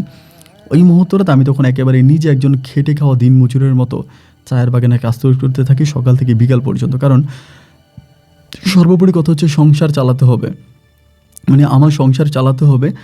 সংসারের দিকে ফোকাস দিতে গিয়ে আমি তখন এইভাবে মানে আপনার চায়ের বাগানে কাজ করতে শুরু করি। ভাগ্যে আল্লাহ তাআলা উপরওয়ালা যা রাখছে তাই হবে, আমি দিনকে রাতকে দিন বানিয়ে আমি তখন কাজ করি। এইভাবে একদিন দুদিন না প্রায় 1 বছর মতো আমি চায়ের বাগানে কাজ করি, 1 থেকে 1.5 বছরের কাছাকাছি হবে। অ্যান্ড ওই মুহূর্তটাতে আমি মাঝে মাঝে অনেক পোস্ট করতাম ফেসবুকে, মানে আমি খুব ইমোশনালে পোস্ট করতাম। যেমন আপনার চায়ের বাগানে বসে আছি, আর আমি যেহেতু দেখতে শুনতে একটু ভালো ছিলাম, তো বাগানে বসে থাকলে আমার লুকিংটা খুব সুন্দর আসতো। এবং সেখানে আমি ফেসবুকে পোস্ট করতাম আমার হারানো অতীত নিয়ে, আমার জীবনে ঘটে যাওয়া ঘটনাগুলো নিয়ে, এবং বিভিন্ন মর্মান্তিক ঘটনাগুলো আমি তখন আমার মানে ফেসবুকের মাধ্যমে তুলে ধরতাম, এই কথাগুলো আমি মানুষকে জানাতাম। এবং এরকম করতে করতে হঠাৎ করে একটা সময় আইরিন আমাকে নক করে। মানে আমি তখন নাম্বার চেঞ্জ করে ফেলি, নতুন একটা নাম্বার ইউজ করি। দেন ও আমাকে মেসেঞ্জারে আমার নাম্বারটা চায় ওর আইডি থেকে। ওর আইডিটা অবশ্যই আমি ব্লক করে দিয়েছিলাম, ঠিক সেম আরেকটা আইডি খুলে মানে ক্লোন দিয়ে, তো ওইটা দিয়ে আমাকে নক করে। পরে ওর মেসেজটা পাওয়ার পরে মানে জাস্ট জানতে ইচ্ছে করতেছিল যে ভালোবাসার মানুষটা কেমন আছে। শুধু তো ভালোবাসার মানুষও না, ও তো আমার বউও ছিল। তো আমার সাথে ডিভোর্স হয়নি, তালাক হয়নি, কিছুই হয়নি। আমার কাবিনের ব্যাপারটা এখন আমার কাছে পড়ে আছে, কিন্তু ও তো অন্য কারো হয়ে গেছে। বাই দ্য ওয়ে, পরে মেসেঞ্জারের মাধ্যমে কথা হলো, আমাকে নাম্বার চাইলো, আমি তখন নাম্বার দিলাম। তো আমার সাথে নাম্বারে যোগাযোগ করলো। যোগাযোগ করে বলতেছে তুমি কেমন আছো, মানে খুব কান্নাকাটি করতেছে। আমি বললাম যে কান্নাকাটি কেন করতেছে? ও বলে আমি প্রেগনেন্ট হয়েছিলাম, বাট আমি বাবু নষ্ট করে ফেলছে। এইটা আমার বলছিল যে কেন তুমি বাবু নষ্ট করলা কেন? আমাকে বলে বাবু নষ্ট করছি তার কারণ হচ্ছে আমি এই লোকের সংসার করবো না। আমি বললাম কেন করবো না? আমাকে বলে আমি আজ হোক কাল হোক তোমার কাছে চলে যাব। আমি বলছি আরে পাগল, আমি তো বিয়ে করে ফেলছি, এমনিই বলি। আমাকে বলে বিয়ে করে ফেলছো, ওই বউকে ডিভোর্স করে দিবা। আমি বলি এটা তো পসিবল না, আমি ওকে ডিভোর্স কেন করবো, ওর তো কোনো অন্যায় নেই। বলে না, তুমি ওকে ডিভোর্স দিবা, ওকে ডিভোর্স করবা, দেন আমি তোমার সাথে সংসার করবো। আমি বললাম আইরিন তুমি ফ্রান্সে আসো, অনেক ভালো আছো, অ্যান্ড এরকম পাগলামি করার কোনো রকমের মানে হয় না, তুমি আমার সাথে পাগলামি করো না। অ্যান্ড আফটার দ্যাট তুমি ভালো থাকো, তুমি ওখানে সুস্থ থাকো, আমি তোমার জন্য দোয়া করি। বাংলাদেশ থেকে অলওয়েজ আমার জন্য মানে আমার তরফ থেকে তোমার জন্য দোয়া থাকবে। আমাকে বলে আমি এই লোকের সংসার করবো না, কখনোই এই লোকের সংসার করবো না, আমি এই লোকের সাথে থাকতে চাই না, তুমি আমাকে তোমার কাছে নিয়ে যাবা। প্রচণ্ড রকমের কান্নাকাটি করে, মানে এতই কান্নাকাটি করে যে ওকে আমি বুঝাতে পারি না। এক পর্যায়ে আমি যে ঠিক আছে তুমি যদি এরকমই করতেছ, মানে আবারও সে আগের মতো কান্নাকাটি করে আমাকে ইমোশনালি ব্ল্যাকমেল করার চেষ্টা করে এবং ভেবি নষ্ট করে ফেলেছে, এটা ওইটা বলে। এক পর্যায়ে আমিও ভাই অনেকটা উইক হয়ে যায়, মানে ওর প্রতি অনেকটা দুর্বল হয়েছে। আবার সে আগের মতো করে কথাবার্তা শুরু করি। ও একটা সময় ফ্রান্সে ওর হাজব্যান্ডের সাথে মানে সেপারেট হয়ে যায়। হাজব্যান্ডের সাথে সেপারেট হয়ে ওর আব্বু আম্মু নামে ও নিজে মামলা করে যে ওর আব্বুকে জোর করে বিয়ে দিয়েছে, আমি ওর লিগের হাজব্যান্ড আছি। এবং ওরকমভাবে ওর আব্বা আম্মার মনে কষ্ট দিয়ে, ওর পরিবারের মনে আঘাত করে ও পুনরায় সে ফ্রান্স থেকে আবারও চলে আসে আপনার সিলেটে। তো ও আমাকে কিন্তু বারবার বলছিল যে তুমি ফ্রান্সে চলে আসো, আমি তোমার ভিসার প্রসেস করব এবং যত টাকা লাগে আমি খরচ করব, তুমি চলে আসো, আমি তোকে ফ্রান্সে নিয়ে যাব। বাট আমি আসলে আর ওর কাছে যাই নাই, মানে আমার যাওয়ার ইচ্ছা ছিল না। এটা যেহেতু বিয়ে হয়ে গেছে, হাজব্যান্ড আছে, এবং ওকে যে ভদ্রলোক বিয়ে করছে তার তো কোনো অপরাধ নাই, এবং আমি কেন শুধু শুধু তারে কষ্ট দিব? এই জন্য আমি আর ফ্রান্সে গেলাম না, এবং না যাওয়ার কারণে ও ফ্রান্স থেকে তখন চলে আসে সিলেটে। এবং সিলেটে আসার পরেও আমার সাথে আবারও আগের মতো করে যোগাযোগ করে এবং যোগাযোগ করে আমার সাথে থাকতে শুরু করে। তো এখনও সিলেটে আসার পর আমি পুনরায় তাকে আবারও ওই মানে যেরকমভাবে বিয়ে করা দরকার ওভাবে আমি তাকে পুনরায় আবারও একজন হুজুর ডেকে তাকে আমি আবারও বিয়ে করি, নতুন করে বিয়ে করি। তো বিয়ে করার পর ও তখন আমার সাথে আসে, সিলেটেই থাকতেছে। অ্যান্ড ও জানি একটু কেমন হয়ে যায়, মানে কেমন বলতে কি জানেন, মানে আমি ওর ভিতরে এমন কিছু জিনিস দেখতে পেয়েছি যেটা আমি আসলে খুব মাঝে মাঝে চিন্তা করছি এটা কীভাবে সম্ভব। মানে ও এক অদ্ভুত রকমের একটা মেয়ে, মানে অদ্ভুত রকম বলতে ভয়ঙ্কর রকমের অদ্ভুত একটা মেয়ে। মানে এই যে ফ্রান্সে ছিল একজন ফ্রান্সে থাকার পরে তার যে লাইফ স্টাইল, তার চলাফেরা যেটা, মানে এটা একটা আলাদা। এবং গ্রামে আসার পরে, সিলেটে আসার পরে তার ওই লাইফ স্টাইল, তার চলাফেরা সব কিছুই কেমন জানি পরিবর্তন হয়ে যায়। মানে সর্বোপরি কথা হচ্ছে সব রকম পরিবেশের সাথে খুব সহজে ম্যাচ করে নিতে পারে, আপনার সব পরিস্থিতির মাঝে খুব সহজেই নিজেকে সহজভাবে ম্যাচ করে নেয়। যেমন সিলেটে আসার পরে ও মাটির চুলাতে রান্না করতেছে, মানে ছাগল চড়াইতেছে, এরপরে আবার চায়ের বাগানে গিয়ে 1-2 ঘন্টা চায়ের পাতা তুলতেছে, আমার আম্মার সাথে ঘুরে বেড়াইতেছে। এবং একেবারে একটা গ্রামে সহজ সরল মেয়ে যেরকম করে চলে না ভাই, ঠিক এইভাবে ও চলাফেরা করতে শুরু করে। মানে ওর লাইফ স্টাইল, ওর চলাফেরা, এগুলো দেখলে আমি জাস্ট তাজ্জব হয়ে যাই, হাউ ইজ পসিবল একটা মেয়ে একটা ওয়েস্টার্ন কান্ট্রিতে থাকার পরে, এত বড় একটা বড় লোকের মেয়ে, এত বড় একটা ফ্যামিলিতে বিলং করার পর এই মেয়েটা এসে এখানে কীভাবে ম্যাচ হয়ে গেল। ও আপনার সকালবেলা আম্মার সাথে লার্কির উদ্দেশ্যে যাইতো এবং ওখান থেকে লার্কি খুঁজে আনতো, দুপুরবেলা ওই আপনার মাটির চুলাতে ওই লার্কি দিয়ে রান্না করতো, এবং এরপরে ওই রান্নার খাবার আমি আর আব্বা দুপুরে একসাথে গিয়ে গরম গরম খাইতাম। মানে মুহূর্ত ছিল না, মনে হয় যেন স্বর্গে ছিলাম আর কি, এমন একটা অবস্থা। এইভাবেই সময়গুলো কাটতে কাটতে একদিন আমি চায়ের বাগানে গেছি কাজ করার জন্য, এবং কাজ করা ওই অবস্থার মধ্যে হঠাৎ করে আমার কাছে খবর আসলো যে আইরিনের অবস্থা নাকি খুব খারাপ, আইরিন নাকি প্রচণ্ড রকমের এই ভূমি করতেছে, এবং মানে ওর চোখ টোক টানা দিয়ে ফেলছে, খুব ভয়ানক অবস্থা। ওটি জানার পর একটু অবাক হয়ে গেলাম যে কী ব্যাপার, এরকম হওয়ার তো কথা না, ওরকমটা কেন হইলো। আমি তখন দৌড়ে করে বাড়িতে গেলাম, বাড়িতে যাওয়ার পর যেটা দেখলাম যে আসলেই রাইট, ও চোখ টোক বড় করে ফেলছে, খুব খারাপ একটা অবস্থা, এবং হাতের মধ্যে মানে কেমন জানি একটু অন্যরকম অবস্থা, এবং আমি ওর মুখের মধ্যে অন্যরকম কিছু একটা দেখতে পেলাম। পরে আমার আম্মা বলতেছে যে একটু কবিরাজ রে নিয়ে আয়। কবিরাজরা ডেকেন। কেন কবিরাজকে ডেকে আনবো? আমি তখন কবিরাজ ডেকে আনছি এবং কবিরাজের মুখের দিকে তাকে বলতেছে যে ও আমাদের বাড়ির পিছনে, মানে আমরা যেখানে থাকতাম এটার অনেক পিছনে আপনার একটা, মানে হিন্দুদের আগে একটা মন্দির ছিল, মানে ওটা মন্দির ছিল, বাট যে কোনোভাবে হচ্ছে রাস্তা বানাতে গিয়ে মন্দিরটা ভেঙে যায় এবং ওই রাস্তা বানাতে গিয়ে মন্দিরটা ভেঙে যাওয়ার পরে রাস্তার পাশে একটা গাছ আছে আপনার। এই গাছটা আসলে কী গাছ এটা আমরা আজও কেউ বলতে পারি না, না আমি না আমাদের এলাকার কোনো মানুষই বলতে পারে যে গাছটা কী গাছ, বাট এই গাছটা ভয়ঙ্কর রকমের একটা গাছ, অদ্ভুত একটা গাছ। এবং এই গাছটার কারণে যে রাস্তাটা আছে ওই রাস্তাটা অর্ধেক ঢাকা পড়ে গেছে। এটা রাস্তা, মোটা একটা রাস্তা, রাস্তাটা অর্ধেক ঢাকা পড়ে গেছে। কিন্তু এই গাছটা একবার যারা রোড কর্মী ছিল ওই একটা লোক নাকি মানে এই গাছটা কাটতে গেছিলো। এই গাছটার মধ্যে দুই একটা মানে কোপ দেওয়ার পরে, দাও দিয়ে কোপ দেওয়ার পরে এই লোকটা গাড়িতে, মানে গাড়ির নিচে চাপা পড়ে মারা যায় ওই সিলেটের ওইখানে। এবং এরপর থেকে দেখা যায় যে কেউ ওই রাস্তার ধারে যায় না, সবাই রাস্তাটাকে খুব ভয় পায় এবং মানে রাস্তা বলতে ওই গাছটাকে অনেক ভয় পায় অনেকেই। মানে এই গাছটার জন্য মানে রাস্তাটা অর্ধেক মানে ধামা হয়ে গেছে। অলওয়েজ মাঝে মাঝে ওখানে জ্যামও থাকে, রাস্তাটা কেউ কাটে না, মানে ওই গাছটা কেউ কাটে না। এবং ও নাকি কবিরাজের মুখে জানতে পারি দুপুরবেলা ওই গাছের কিছু ঢাল কাটতে গেছিলো, মানে অনেকগুলো ঢাল আছে না, এই গাছটা কিন্তু আবার চারপাশ থেকে এরকম নুয়ে আছে, মানে ওর শাখা প্রশাখাগুলো নিয়ে ঢালগুলো একদম মাটিতে নুয়ে আছে। তো ওইখান থেকে ও আসলে ওই দাও দিয়ে কিছু মানে গাছের কিছু অংশ কাটতে গেছিলো যেটা দিয়ে ও রান্না করবে আর কি, এরকম একটা অবস্থা আর কি। তো এখন ওইটা যখন এখন ওইখানে যে কবিরাজ গেল, কবিরাজ আমাকে বলতে আসছে যে ওই গাছের মধ্যে হিন্দুদের অনেক বড় একজন জিন ছিল, মানে হিন্দু জাতির একজন বড় জিন ছিল এবং ওই জিনের গায়ে কোপ লেগে যায়, মানে ওর দায়ের কোপটা ওই জিনের গায়ে লাগে এবং লাগার কারণে ওই জিন ক্ষিপ্ত হয়ে ওকে ধরে বসে। আমি তখন বললাম যে এটা ঠিক করে দেন। কবিরাজ আমাকে বলে যে আমি ঠিক করতে পারবো, তবে সাময়িক সময়ের জন্য। আমি এটা মানে সারা জীবনের জন্য ঠিক করা আমার জন্য এটা সম্ভব না, আমি হয়তো সাময়িকের জন্য ঠিক করতে পারবো। এবং এটা যে ধরনের মানে যেই জিনিসটা মানে যে কালিটা ওকে ধরছে এটা খুব মারাত্মক, এটা আমার দ্বারাই কেন সিলেটের কেউ এটা পারবে না। তারপরে আমি বললাম যে আপনি আপাতত বন্ধ করেন। পরে তিনি তাবিজ তুমান দেয়, সব কিছু দেওয়ার পরে এই ধরেন আপনার আধা ঘন্টা 40 মিনিট ঠিক থাকে, আবার ওই তাবিজ থাকা অবস্থায় ধরে বসে, মানে শরীরে তাবিজ আছে এর মধ্যে আবার ধরে বসে। আমি চিৎকার করে যে এটা কেন, মানে আমাকে বলে, মানে ও নিজের কণ্ঠে আমাকে বলে যে তুই কি মনে করছিস, তুই আমাকে তাবিজ দিয়ে বন্দি করে রাখতে পারবি? তুই তাবিজ দিয়ে আর আমার কাছ থেকে যে আমার এত বড় ক্ষতি করছে আমি ওরে খুব মারবো। এবং ওকে যে মারে ভাই আমি আপনাকে বলে বোঝাতে পারবো না, মানে হঠাৎ করে এমন জোরে থাপ্পড় দেয় যে ওর মানে ঠোঁট কেটে রক্ত বেরিয়ে যায়, মানে ঠোঁট কেটে রক্ত বেরিয়ে যায়, মানে এমন একটা অবস্থা। মাঝে মাঝে চুলে ধরে টানাটানি করে, মানে চুল টেনে ছিঁড়ে ফেলে, মানে ও নিজে টানে, মানে আমি তো দেখি যে নিচে টানতেছে, নিজের চুল নিজে টানে, নিজের গালে নিজে মারে। শেষ পর্যন্ত হাত পা বেঁধে রাখি এবং হাত পা বেঁধে রাখার একটা পর্যায়ে ওই খারাপ জিনটা ওর সাথে শারীরিক সম্পর্ক শুরু করে। মানে কীভাবে শারীরিক সম্পর্ক করে, আমি আরও শুয়ে আছি এবং শুয়ে থাকার মধ্যে হঠাৎ করে ও চিৎকার দেয় এবং আমি চিৎকার দিলে শরীরের এমন কিছু জায়গায় আমি ব্লাড দেখতে পাই, রক্ত দেখতে পাই। এবং আমি এই জিনিসগুলো যখন কবিরাজের সাথে আলোচনা করি অ্যান্ড কবিরাজ আমাকে বলে যে এই খারাপ জিনটা ওর সাথে এই কাজগুলো করে এবং যার জন্য ওর আজকে এই অবস্থা।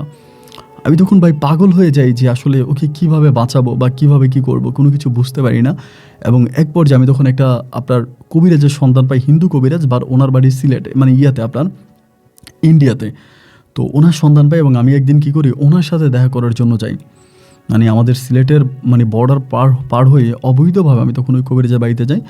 এবং তিনি হচ্ছে হিন্দু ধর্মের একজন কবিরাজ, তিনি একটা মানে একটা পাহাড়ের মধ্যে থাকে, ওখানে তিনি উপাসনা করে। ওনার কাছে যাওয়ার পরে তিনি আমাকে বললো যে ঠিক আছে সমস্যা নেই, আমি এটা থেকে তোমার বউকে বাঁচাই দিতে পারবো, এই তবে তোমাকে একটা মানত করতে হবে, বা হিন্দুদের যে মানত হয়। আমি বললাম যে ঠিক আছে, আমি একটা মানত করলাম। এরপরেও আমাকে বললো যে ঠিক আছে তুমি চলে যাও। আমি প্রসাদ খেলাম, খাওয়ার পরে আমাকে একটা পানি দিল, মানে উনি খুব নর্মালি একটা পানি দিল, যে একটা পানি দিল একটা মাটির পাতিলার মধ্যে, এবং পানিটা উপর দিয়ে খুবভাবে বেঁধে দিল এবং বাঁধার পরে পানির মধ্যে একটা তাবিজ দিয়ে দিল, দিয়ে আমাকে বলতেছে যে তুমি এটা নিয়ে যাও এবং এই মানে পানির যে মানে মুখটা, পানির মুখটা তুমি খুলবা না, পানির যে মুখটা আছে পানির মুখটা তুমি খুলবা না, তুমি চলে যাও এবং গিয়ে মানে অন্য পানির সাথে এই পানিটা মিক্স করে তোমার বউরে গোসল করাবা। এটাই বললো যে অন্য পানির সাথে এই পানিটা মিক্স করি তোমার বউকে গোসল করাবে এবং ওই গোসলটার পরেই তোমার বউর আর কোনো সমস্যা হবে না, এবং তোমার বউ যে ধর্মের আছে সে সেই ধর্মেই পালন করুক, কোনো সমস্যা না, এরপর থেকে তার কাছে এই জিনিসটা আর যাবে না, তুমি এটা শিওর থাকো। পানির মধ্যে তিনি কিছু জিনিস মিক্স করে দেয়, কী কী মিক্স করে ওটা আমি জানি না, বাট পানিটা অনেক স্বচ্ছ আমার কাছে মনে হলো। এবং বড় বোতল, মানে বড় বোতল মাটির আপনার যে দইয়ের পাতিলাগুলো হয় না, দইয়ের পাতিলার চেয়েও আরেকটু বড় করে ওটা বাঁধে এবং এটা একটা আপনার ব্যাগের মধ্যে ঢুকিয়ে দেয়। তো এখন বর্ডার দিয়ে ঢুকার জন্য কিন্তু কিছু টাইম থাকে, কারণ আমি যেহেতু অবৈধভাবে ঢুকছি আবার অবৈধভাবে আসবো, সো ওইটা কিন্তু টাইমিংয়ের মধ্যে আমাকে আসতে হবে। ওই টাইমিংয়ের মধ্যে আমি তখন আসতেছি যে দুপুর 2টার মধ্যে বর্ডারে যে লোক থাকবে তার সাথে আমাদের কন্ট্রাক্ট করা, মানে যিনি গার্ড থাকবে, তখন বাংলাদেশে ঢুকে যাব। এখন এই বর্ডারের দিকে যখন আমি ঢুকতেছিলাম, আল্লাহর কি হুকুম আর কি, মানে যেই পুলিশ প্রশাসন থাকার কথা তিনি নাই, আসে অন্যজন, মানে যে থাকলে আমরা বেরিয়ে যেতে পারবো সে নাই, আসে অন্যজন, আমরা তখন এখান থেকে বেরোতে পারবো না। তো আমাদের যে দালাল ছিল সে আমাদেরকে অন্য একটা রাস্তা দেখাই দিল যে এই রাস্তা দিয়ে মানে ঢুকে যাও।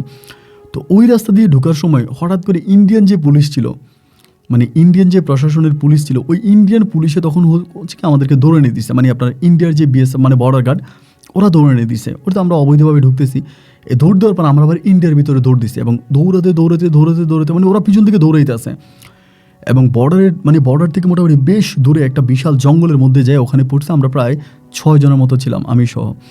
এখন আমার ওই পাতিলাটা কিন্তু আমি শক্ত করে ধরে রাখতেছি যাতে আমার পাতিলা না ভাঙে। এখন আমি ওই পাতিলাটা একটা জায়গার মধ্যে রাইখা মানে পাতিলাটা এই জায়গাটার মধ্যে রেখে আমি জাস্ট প্রস্রাব করবো, এই জন্য আমি ওনাদের এখানে বসছে। আবার আমাদের সিগন্যাল যখন আসবে আমরা তখন আবারও ঢুকবো। আমাদের সাথে আমাদের দালাল আছে, দালালে যখন আবার সিগন্যাল দিবে ওই দালালের সিগন্যালে আমরা তখন আবার বর্ডার দিয়ে বাংলাদেশে ঢুকবো।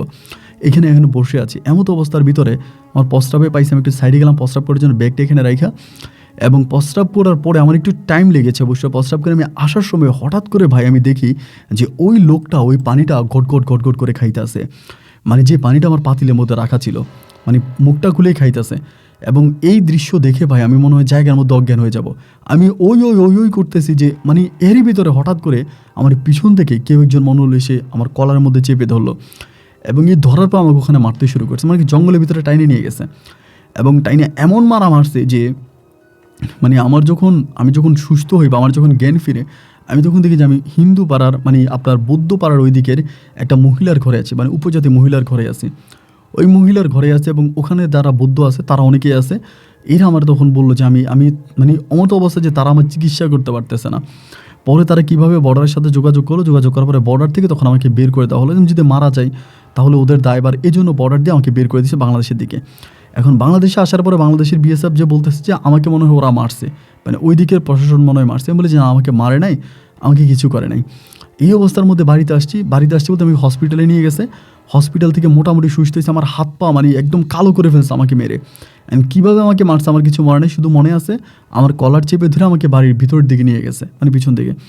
এইভাবেই মানে মোটামুটি একটু সুস্থ হয়ে হসপিটাল থেকে আমি বাড়িতে আসি। আসার পরে আমার মা বলতেছে আমার বউর অবস্থা খুব খারাপ, মানে ওকে আর বাঁচায় রাখা সম্ভব না, মানে খুবভাবে হচ্ছে ও মানে আপনার করতেছে, রক্ত বেরোতেছে মুখ থেকে। এবং মা আমাকে আরেকটা কথা বলে, একটা ভয়ঙ্কর সাপ নাকি আজকে 2-3টা দিন ধরে আমাদের বাড়ির আশেপাশে ঘুরতেছে। মা বলে সাপটা এতটাই ভয়ঙ্কর যে মনে হয় যেন এটা মানুষ, এত মোটা এত বড়, বাড়ির চারপাশে ঘুরে।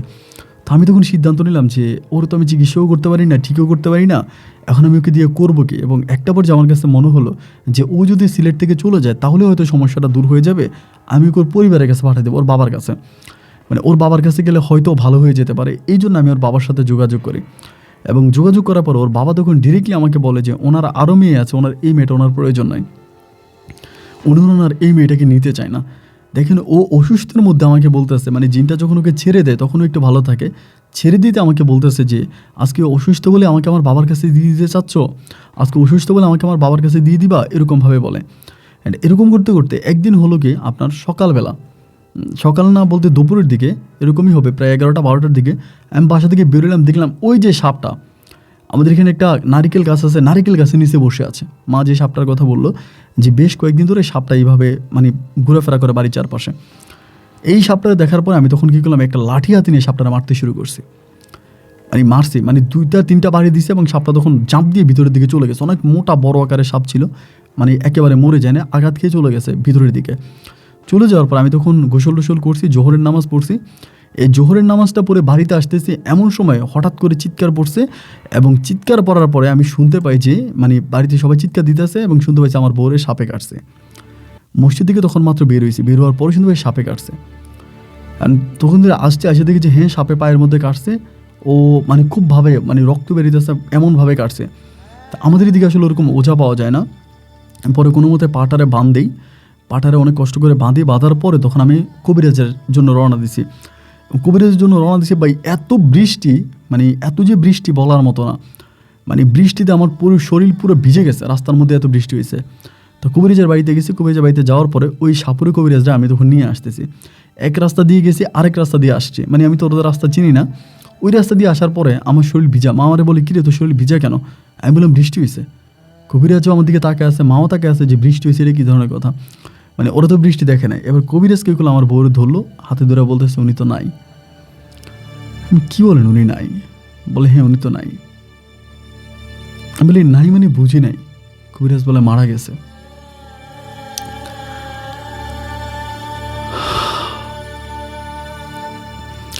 আমি তখন ওরে নিয়ে দৌড় দিছি, মানে দৌড় দিয়েছি, মানে ওরে নিয়ে আমি হসপিটালে যাব। হসপিটালে নিয়ে গেছে। হসপিটালে নিয়ে যাওয়ার পরও আমাদের যে ক্লিনিক ছিল ওখানকার ডাক্তারও বলতেছে যে নাই। পরে ডাক্তার বলতেছে আমরা তো পুলিশ কল করবো, যেহেতু এটা মারা গেছে বা আত্মহত্যা বা এটা ভেবেছিল যে না ওকে সাপে কাটছে।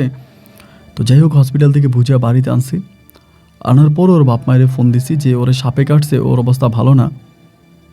ওর বাবা আসে নাই, ওর মা আর ওর ছোটো বোন আসছে। ওর মা ওর ছোটো বোন আসছে এবং ওনাদের সামনে তখন আমি ওকে দাফন করি। ওনারা থাকে, ওনাদের সামনে ওকে মাটি দিই।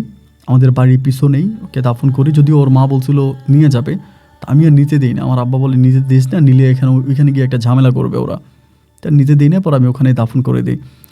এবং দাফন করে দেওয়ার পরে যেদিন দাফন করি আমি সারাটা রাত ওর কবরের কাছে থাকি, মানে সারাটা রাত কান্না করি। অ্যান্ড মাঝামাঝি সময় মানে রাত্র প্রায় 2:30-3টার দিকে আমার কাছে মনে হলো ও মনে হয় কবরের ভিতর থেকে আমাকে ডাকতেছে। 2টা ডাক মনে হয় আমাকে দিল, যে আনবির আনবির বলে 2টো ডাক দিল। তা আমি আর এই জিনিসটা মানে ভালোভাবে নিলাম না, বা ডাক দিছে বা এটা আমি নেই। পরে এর পরের দিন রাতে আমি তখন ঘরে ঘুমাইছি। ঘরে ঘুমানোর পরেও একইভাবে শুনতেছি কবর থেকে আমাকে 2টা ডাক দিছে, আনবির আনবির বলে 2টা ডাক দিছে। ডাক দেওয়ার পর আমার যে মসজিদে আমাদের যে হুজুর ছিল, মসজিদে হুজুরের কাছে গিয়ে আমি তখন বললাম যে হুজুর এই ঘটনা। হুজুর বলে আপনি ওকে বেশি ভালোবাসতেন, তো এই জন্য হয়তো আপনি রাতের মধ্যে এরকম কোনো কিছু দেখেন, অ্যান্ড এটা আসলে এরকম কিছু না। এবং এরপরে রাতে আমি স্বপ্নে দেখেছি ও আমাকে বলে আমি কবরে জীবিত আছি, আমাকে তুমি নিয়ে যাও। কবরে জীবিত আছে, আমাকে তুমি নিয়ে যাও। এরপরে এক সাপুরিয়া, মানে আমাদের সিলেটেরই এক বড় আকারের এক সাপুরিয়ার সাথে আমি বিষয়টা নিয়ে যোগাযোগ করি। সাপুরিয়া আমাকে অনেক সময় বলে যে রোগী মারা গেলে ওদের জানটা কিন্তু থাকে, সাপে কামড় দিলে হয়তো শিরা বন্ধ হয়ে যায়, ঠিক আছে, কিন্তু রোগী মারা যায় না। আপনার ওয়াইফ সম্ভবত বেঁচে আছে, আপনি আমাকে নিয়ে যান, আমি দেখি ওনাকে বাঁচাতে পারি কিনা। পরে সেই সাপুরিয়াকে নিয়ে আমি আবারও আসছি আমার এখানে কবরস্থানে। আসার পরে সাপুরিয়া কীভাবে মন্ত্র দিয়া একটা আপনার মানে কি বলে এই গামছা যেটা আমরা গায়ে দিই, ওই একটা গামছা ভিজিয়ে ওই গামছাটা ওই কবরের উপরে দিছে শুকানোর জন্য। দেখলো পুরোটা গামছা শুকিয়ে গেছে, কিন্তু গামছার যে মধ্যখান জায়গাটা ওইটা ভিজা আছে, ওইটা শুকাচ্ছে না। উনি তখন বলে লাশ জীবিত আছে, লাশ উঠান। এইটা বলার পরে আমাদের এলাকার যিনি ছিল, মানে মৌলবী ছিল বা যারা ছিল, তারা তখন বাধা দিল যে না লাশ উঠানো যাবে না, এটা কী ধরনের কথা, লাশ উঠাবো। এরপরে আমি তখন কবিরাজকে ইশারা দিলাম যে আপনি কালকে আসেন, আমি লাশ উঠাবো, কাউরে জানাবো না, শোনাবো না। এরপরের দিন কবিরাজ আসে, মানে কবিরাজ বলতে সাপুরে আসে আর কি, যিনি এটা কাজ করে। এবং আসার পরে আমি ওনার সামনে কবর খুলি এবং আমার কথা হচ্ছে আমি ওকে আবার উঠাবো। কবর খুলে যখন আমি ওর কবরে যাই, আমি তখন দেখতে পাই যে ও কবরে নাই। মানে কবরে নাই বলতে ওর লাশটাই কবরে নাই, এবং মানে যেই দাফনের কাপড় ছিল সেটাও নাই। একটা পর্যায়ে আমি তখন অবাক হয়ে গেলাম যে কী ব্যাপার, ও কোথায় গেল। সবাইকে ডাক দিলাম, সবাই বলে কবর খুঁড়তে মানা করছি, কবর খুললি কেন? আর আমি যখন কবরটাকে খুলতেছি, আমরা মাঠে দিছি অনেক দিন হয়ে গেছে না, মানে আমার কাছে মনে হয় যে কবরটা মনে হয় আগ থেকেই কেউ একজন খুলছে, বা কবর মনে হয় রাতেই কেউ একজন খুলে মনে হয় আবার এটা এরকম করে রাখছে। মানে মাটিগুলো কেমন যেন একটু নড়চড় মনে হয়েছিল মানে আমার কাছে, আমি ঠিক বুঝতে পারলাম না। এরপরে আমি জাস্ট মানে প্রতি রাতেই আমার কাছে মনে হয়, আমার মা বলে আমার মাও শোনে না, আমার বাবা বলে বাবাও শোনে না, কিন্তু প্রতি রাতে আমি শুনতে পাই ওই যে কবর থেকে আমাকে ডাকে, আমাকে আনবির আনবির আনবির 2-3বার বলে বলে ডাকে। বাট আমি আসলে কোনোভাবেই মানে যাই কবরের স্থানে, যেহেতু কবরে নাই, আমি এরপরেও প্রায় 2-3বার এই কবরটা খুলি যে আসলে ভিতরে আছে কিনা। আমি ভিতরে কবরের ভিতরে ওকে পাই না। আমি কিছু তান্ত্রিকের সাথে যোগাযোগ করি, ভারত বাংলাদেশের কিছু তান্ত্রিকের সাথে, এবং প্রতিটা তান্ত্রিকে আমাকে বলে আমার বউকে নাকি জিনেরা নিয়ে গেছে, আমার বউকে নাকি জিনেরা নিয়ে গেছে, এটা তান্ত্রিকরা বলে। আর এখানে যেই কবিরাজটা আমার সাথে আসছিল, আমার এলাকার মানুষ বলে ওই কবিরাজ আমার বউকে নিয়ে কালো জাদু করার জন্য, ওই কবিরাজ হয়তো এর আগে মানে যে রাতে আমার বউকে দেখে গেছে, এরপরের রাতে সম্ভবত কবিরাজ আমার বউর লাশটা কবর থেকে নিয়ে যায়। তো এক একজন এক এক কথা বলে, আমি আজও বুঝতে পারি না যে ও কোথায় আছে। ও কি আদৌ মরে গেছে, নাকি জিনেরা তাকে নিয়ে গেছে, নাকি ওই কবিরাজ তাকে মানে ওই সাপুরের যিনি ছিল তিনি ওর লাশটা নিয়ে গেছে। আর ও আমাকে কেন ডাকবে, এই ডাকটা আমি কেন শুনতে পাই। আমার বাড়িতে অনেকেই আমার বাড়িতে আসে বা অনেকেই আমার বাড়িতে থাকে, আমি বলি যেই দেখেন এইমাত্র ডাক দিছে, আমি লাফ দিয়ে বলি যে এইমাত্র ডাক দিছে, আমার বলে কই ডাক দেয় নাই তো।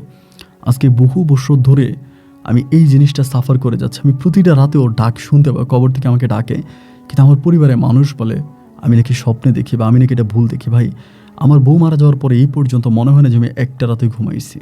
প্রতিটা রাত আমি আমার ঘরে ওর ডাকের ওই শব্দের জন্য অপেক্ষা করি। ওর মিষ্টি মুখের ওই মধুর দুইটা ডাক আমার হৃদয় স্পর্শ করে। আমি আজও জানি না ও কি বেঁচে আছে না সত্যি সত্যিও মরে গেছে। যদি মরে যাবে তাহলে লাশটা কোথায় যাবে। আমার বাবা ওই ঢাকার বাবার শেষে করলো কি, এই আপনার 2022 সালের দিকে আমার আব্বার করোনা হয়, 20 করোনা হয়। করোনা হলে আমার ওই ঢাকার বাবা মারা যায়, এবং মারা যাওয়ার পরে আমার মা, আমার ঢাকার যে মা আছে উনি আমাকে জানায় আমার আব্বা আমার নামে একটা বাড়ি দিয়ে গেছে। উত্তরাতে আমার নামে একটা বাড়ি দিয়ে গেছে। আমি যদি ওনার অনেকগুলো বাড়ি ছিল, বাট ওই মাঝে একটা বাড়ি আমার দিছে, এবং ওই বাড়িটা 6 তালা। তো 6 তালা বাড়িটা আমাকে নামে উনি লিখে দিয়ে গেছে, উনি মরার আগেই লিখে দিয়ে গেছে। তো ওই বাড়িটা আমি পাইছি, এবং ওই বাড়ি থেকে আমি প্রচুর ভাড়া পাই, প্রতি মাসে অনেক টাকা ভাড়া পাই, এবং সেই ভাড়া দিয়ে আজকে আমি ঢাকা শহরে খুব ভালোভাবে আছি। সিলেটের আমার ওই মাকে নিয়ে আমি মাঝে মাঝে ঢাকাতেও থাকি, সিলেটেও থাকি, দু জায়গায় মিলে থাকি। কিন্তু যখনই আমি ঢাকায় থাকি, ঠিক সিলেটে থাকি, ঠিক তখনই আমি এই জিনিসটা শুনতে পাই। এবং আমার ঢাকায় অনেকে আমাকে বলে যে আমি ঢাকায় যখন থাকি, ঢাকায় না, আমি যখন ঢাকায় থাকি তখন আমি ঢাকায় ওর ডাকটা শুনতে পাই না। আমি সারা রাত জেগে থাকি যে আসলেই শুনতে পাই। যদি এটাকে হ্যালুসিনেশন হতো বা আমার কাছে যদি এরকম মনে হতো, আমি ঢাকাতেও শুনতে পাইতাম, কিন্তু ঢাকাতেই ডাকটা আমি শুনি না। আমি যখনই সিলেটে আসি, ঠিক সিলেটে আসার পরেই প্রতি রাতে আমি এই ডাকটা শুনতে পাই। যখনই আমি এই ঘরে ঘুমাই ওর কবরের কাছে থাকি। আবার অনেক সময় দেখা যায় যে আমি দূরে কোথাও থাকতেছি, সিলেটের মধ্যে দূরে কোথাও, বাট তখন কিন্তু ওর ডাকটা আমি শুনতে পাই না। জানি না কেন নিয়তি আমার সাথে এটা করলো। আর আমার বাবা, উনি আমার নামে বাড়ি লিখে দিয়ে গেছে। এটা যদি আমার বাবা আগে বলতো বা তিনি যদি আমাকে আগে মেনে নিত, তাহলে হয়তো আমার এইভাবে আইরিনকে হারাতে হতো না। আজ আমার টাকা পয়সা, অর্থ, আভিজাত্য সব কিছু আমার কাছে আছে, এবং আমার ওই মা, ঢাকার মাও আমাকে নিজের সন্তানের মতো আদর করে। কিন্তু যে মানুষটার জন্য, যে মানুষটা আমার জন্য এত কিছু করলো, ফ্রান্সে থাকার পরও যে মানুষটা আমার হাত ধরে বাংলাদেশের সিলেটের একটা চায়ের বাগানে একটা কুঁড়ে ঘরে থাকলো, সেই মানুষটাকে আমি বাঁচাতে পারলাম না। আমি আপনার গল্পগুলো শুনে আমার খুব ভালো লাগে। সেখান থেকে আমি আপনার কাছে অনুরোধ করতে চাই, আপন ভাই আপনি আমার গল্পটা প্রচার করবেন এবং আমার সাথে একটু যোগাযোগ করবেন। যদি আমার আইরিন বেঁচে থাকে, আল্লাহ যেন একবার হলো আমার আইনের সাথে দেখা করায় দেয়। আর ও যদি মরে যায়, আল্লাহ যাতে ওকে জান্নাতে রাখে। আপন ভাই আপনার জন্য অনেক শুভকামনা আর ভালোবাসা রইল। আপনি ভালো থাকবেন। আমার পক্ষ থেকে আপনার প্রত্যেকটা সাবস্ক্রাইবারের জন্য রইল অনেক ভালোবাসা। ভালো থাকবেন। আসসালামু আলাইকুম।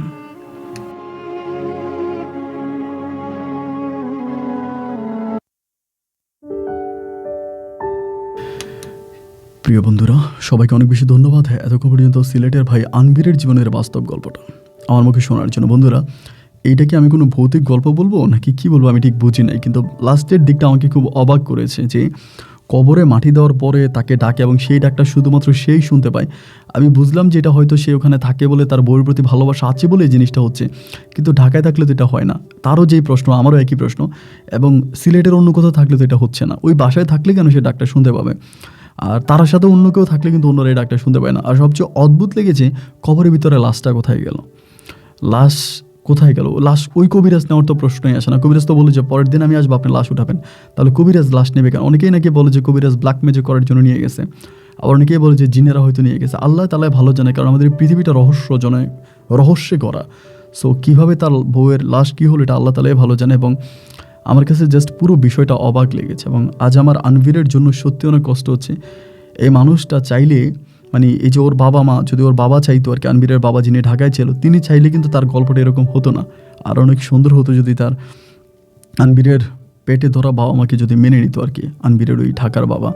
যাই হোক, উনি ওনার জায়গা থেকে মেনে নেয়নি, এবং যে যেখানে আছে সেখান থেকে ভালো থাকুক। আনবিরের জন্য আপনার কোনো পরামর্শ বা কোনো কথা থাকলে অবশ্যই কমেন্ট বক্সে লিখবেন, এবং আনবির আপনাদের কমেন্টগুলো দেখলে খুশি হবে। বন্ধুরা, সবাই ভালো থাকবেন, সুস্থ থাকবেন। আবারও সবাইকে নতুন বৎসরের শুভেচ্ছা জানিয়ে আজকের মতো এখানে বিদায় নিচ্ছি। দেখা হবে অন্যদিন অন্য কারো বাস্তব জীবনের গল্প নিয়ে। আল্লাহ হাফেজ, আসসালামু আলাইকুম।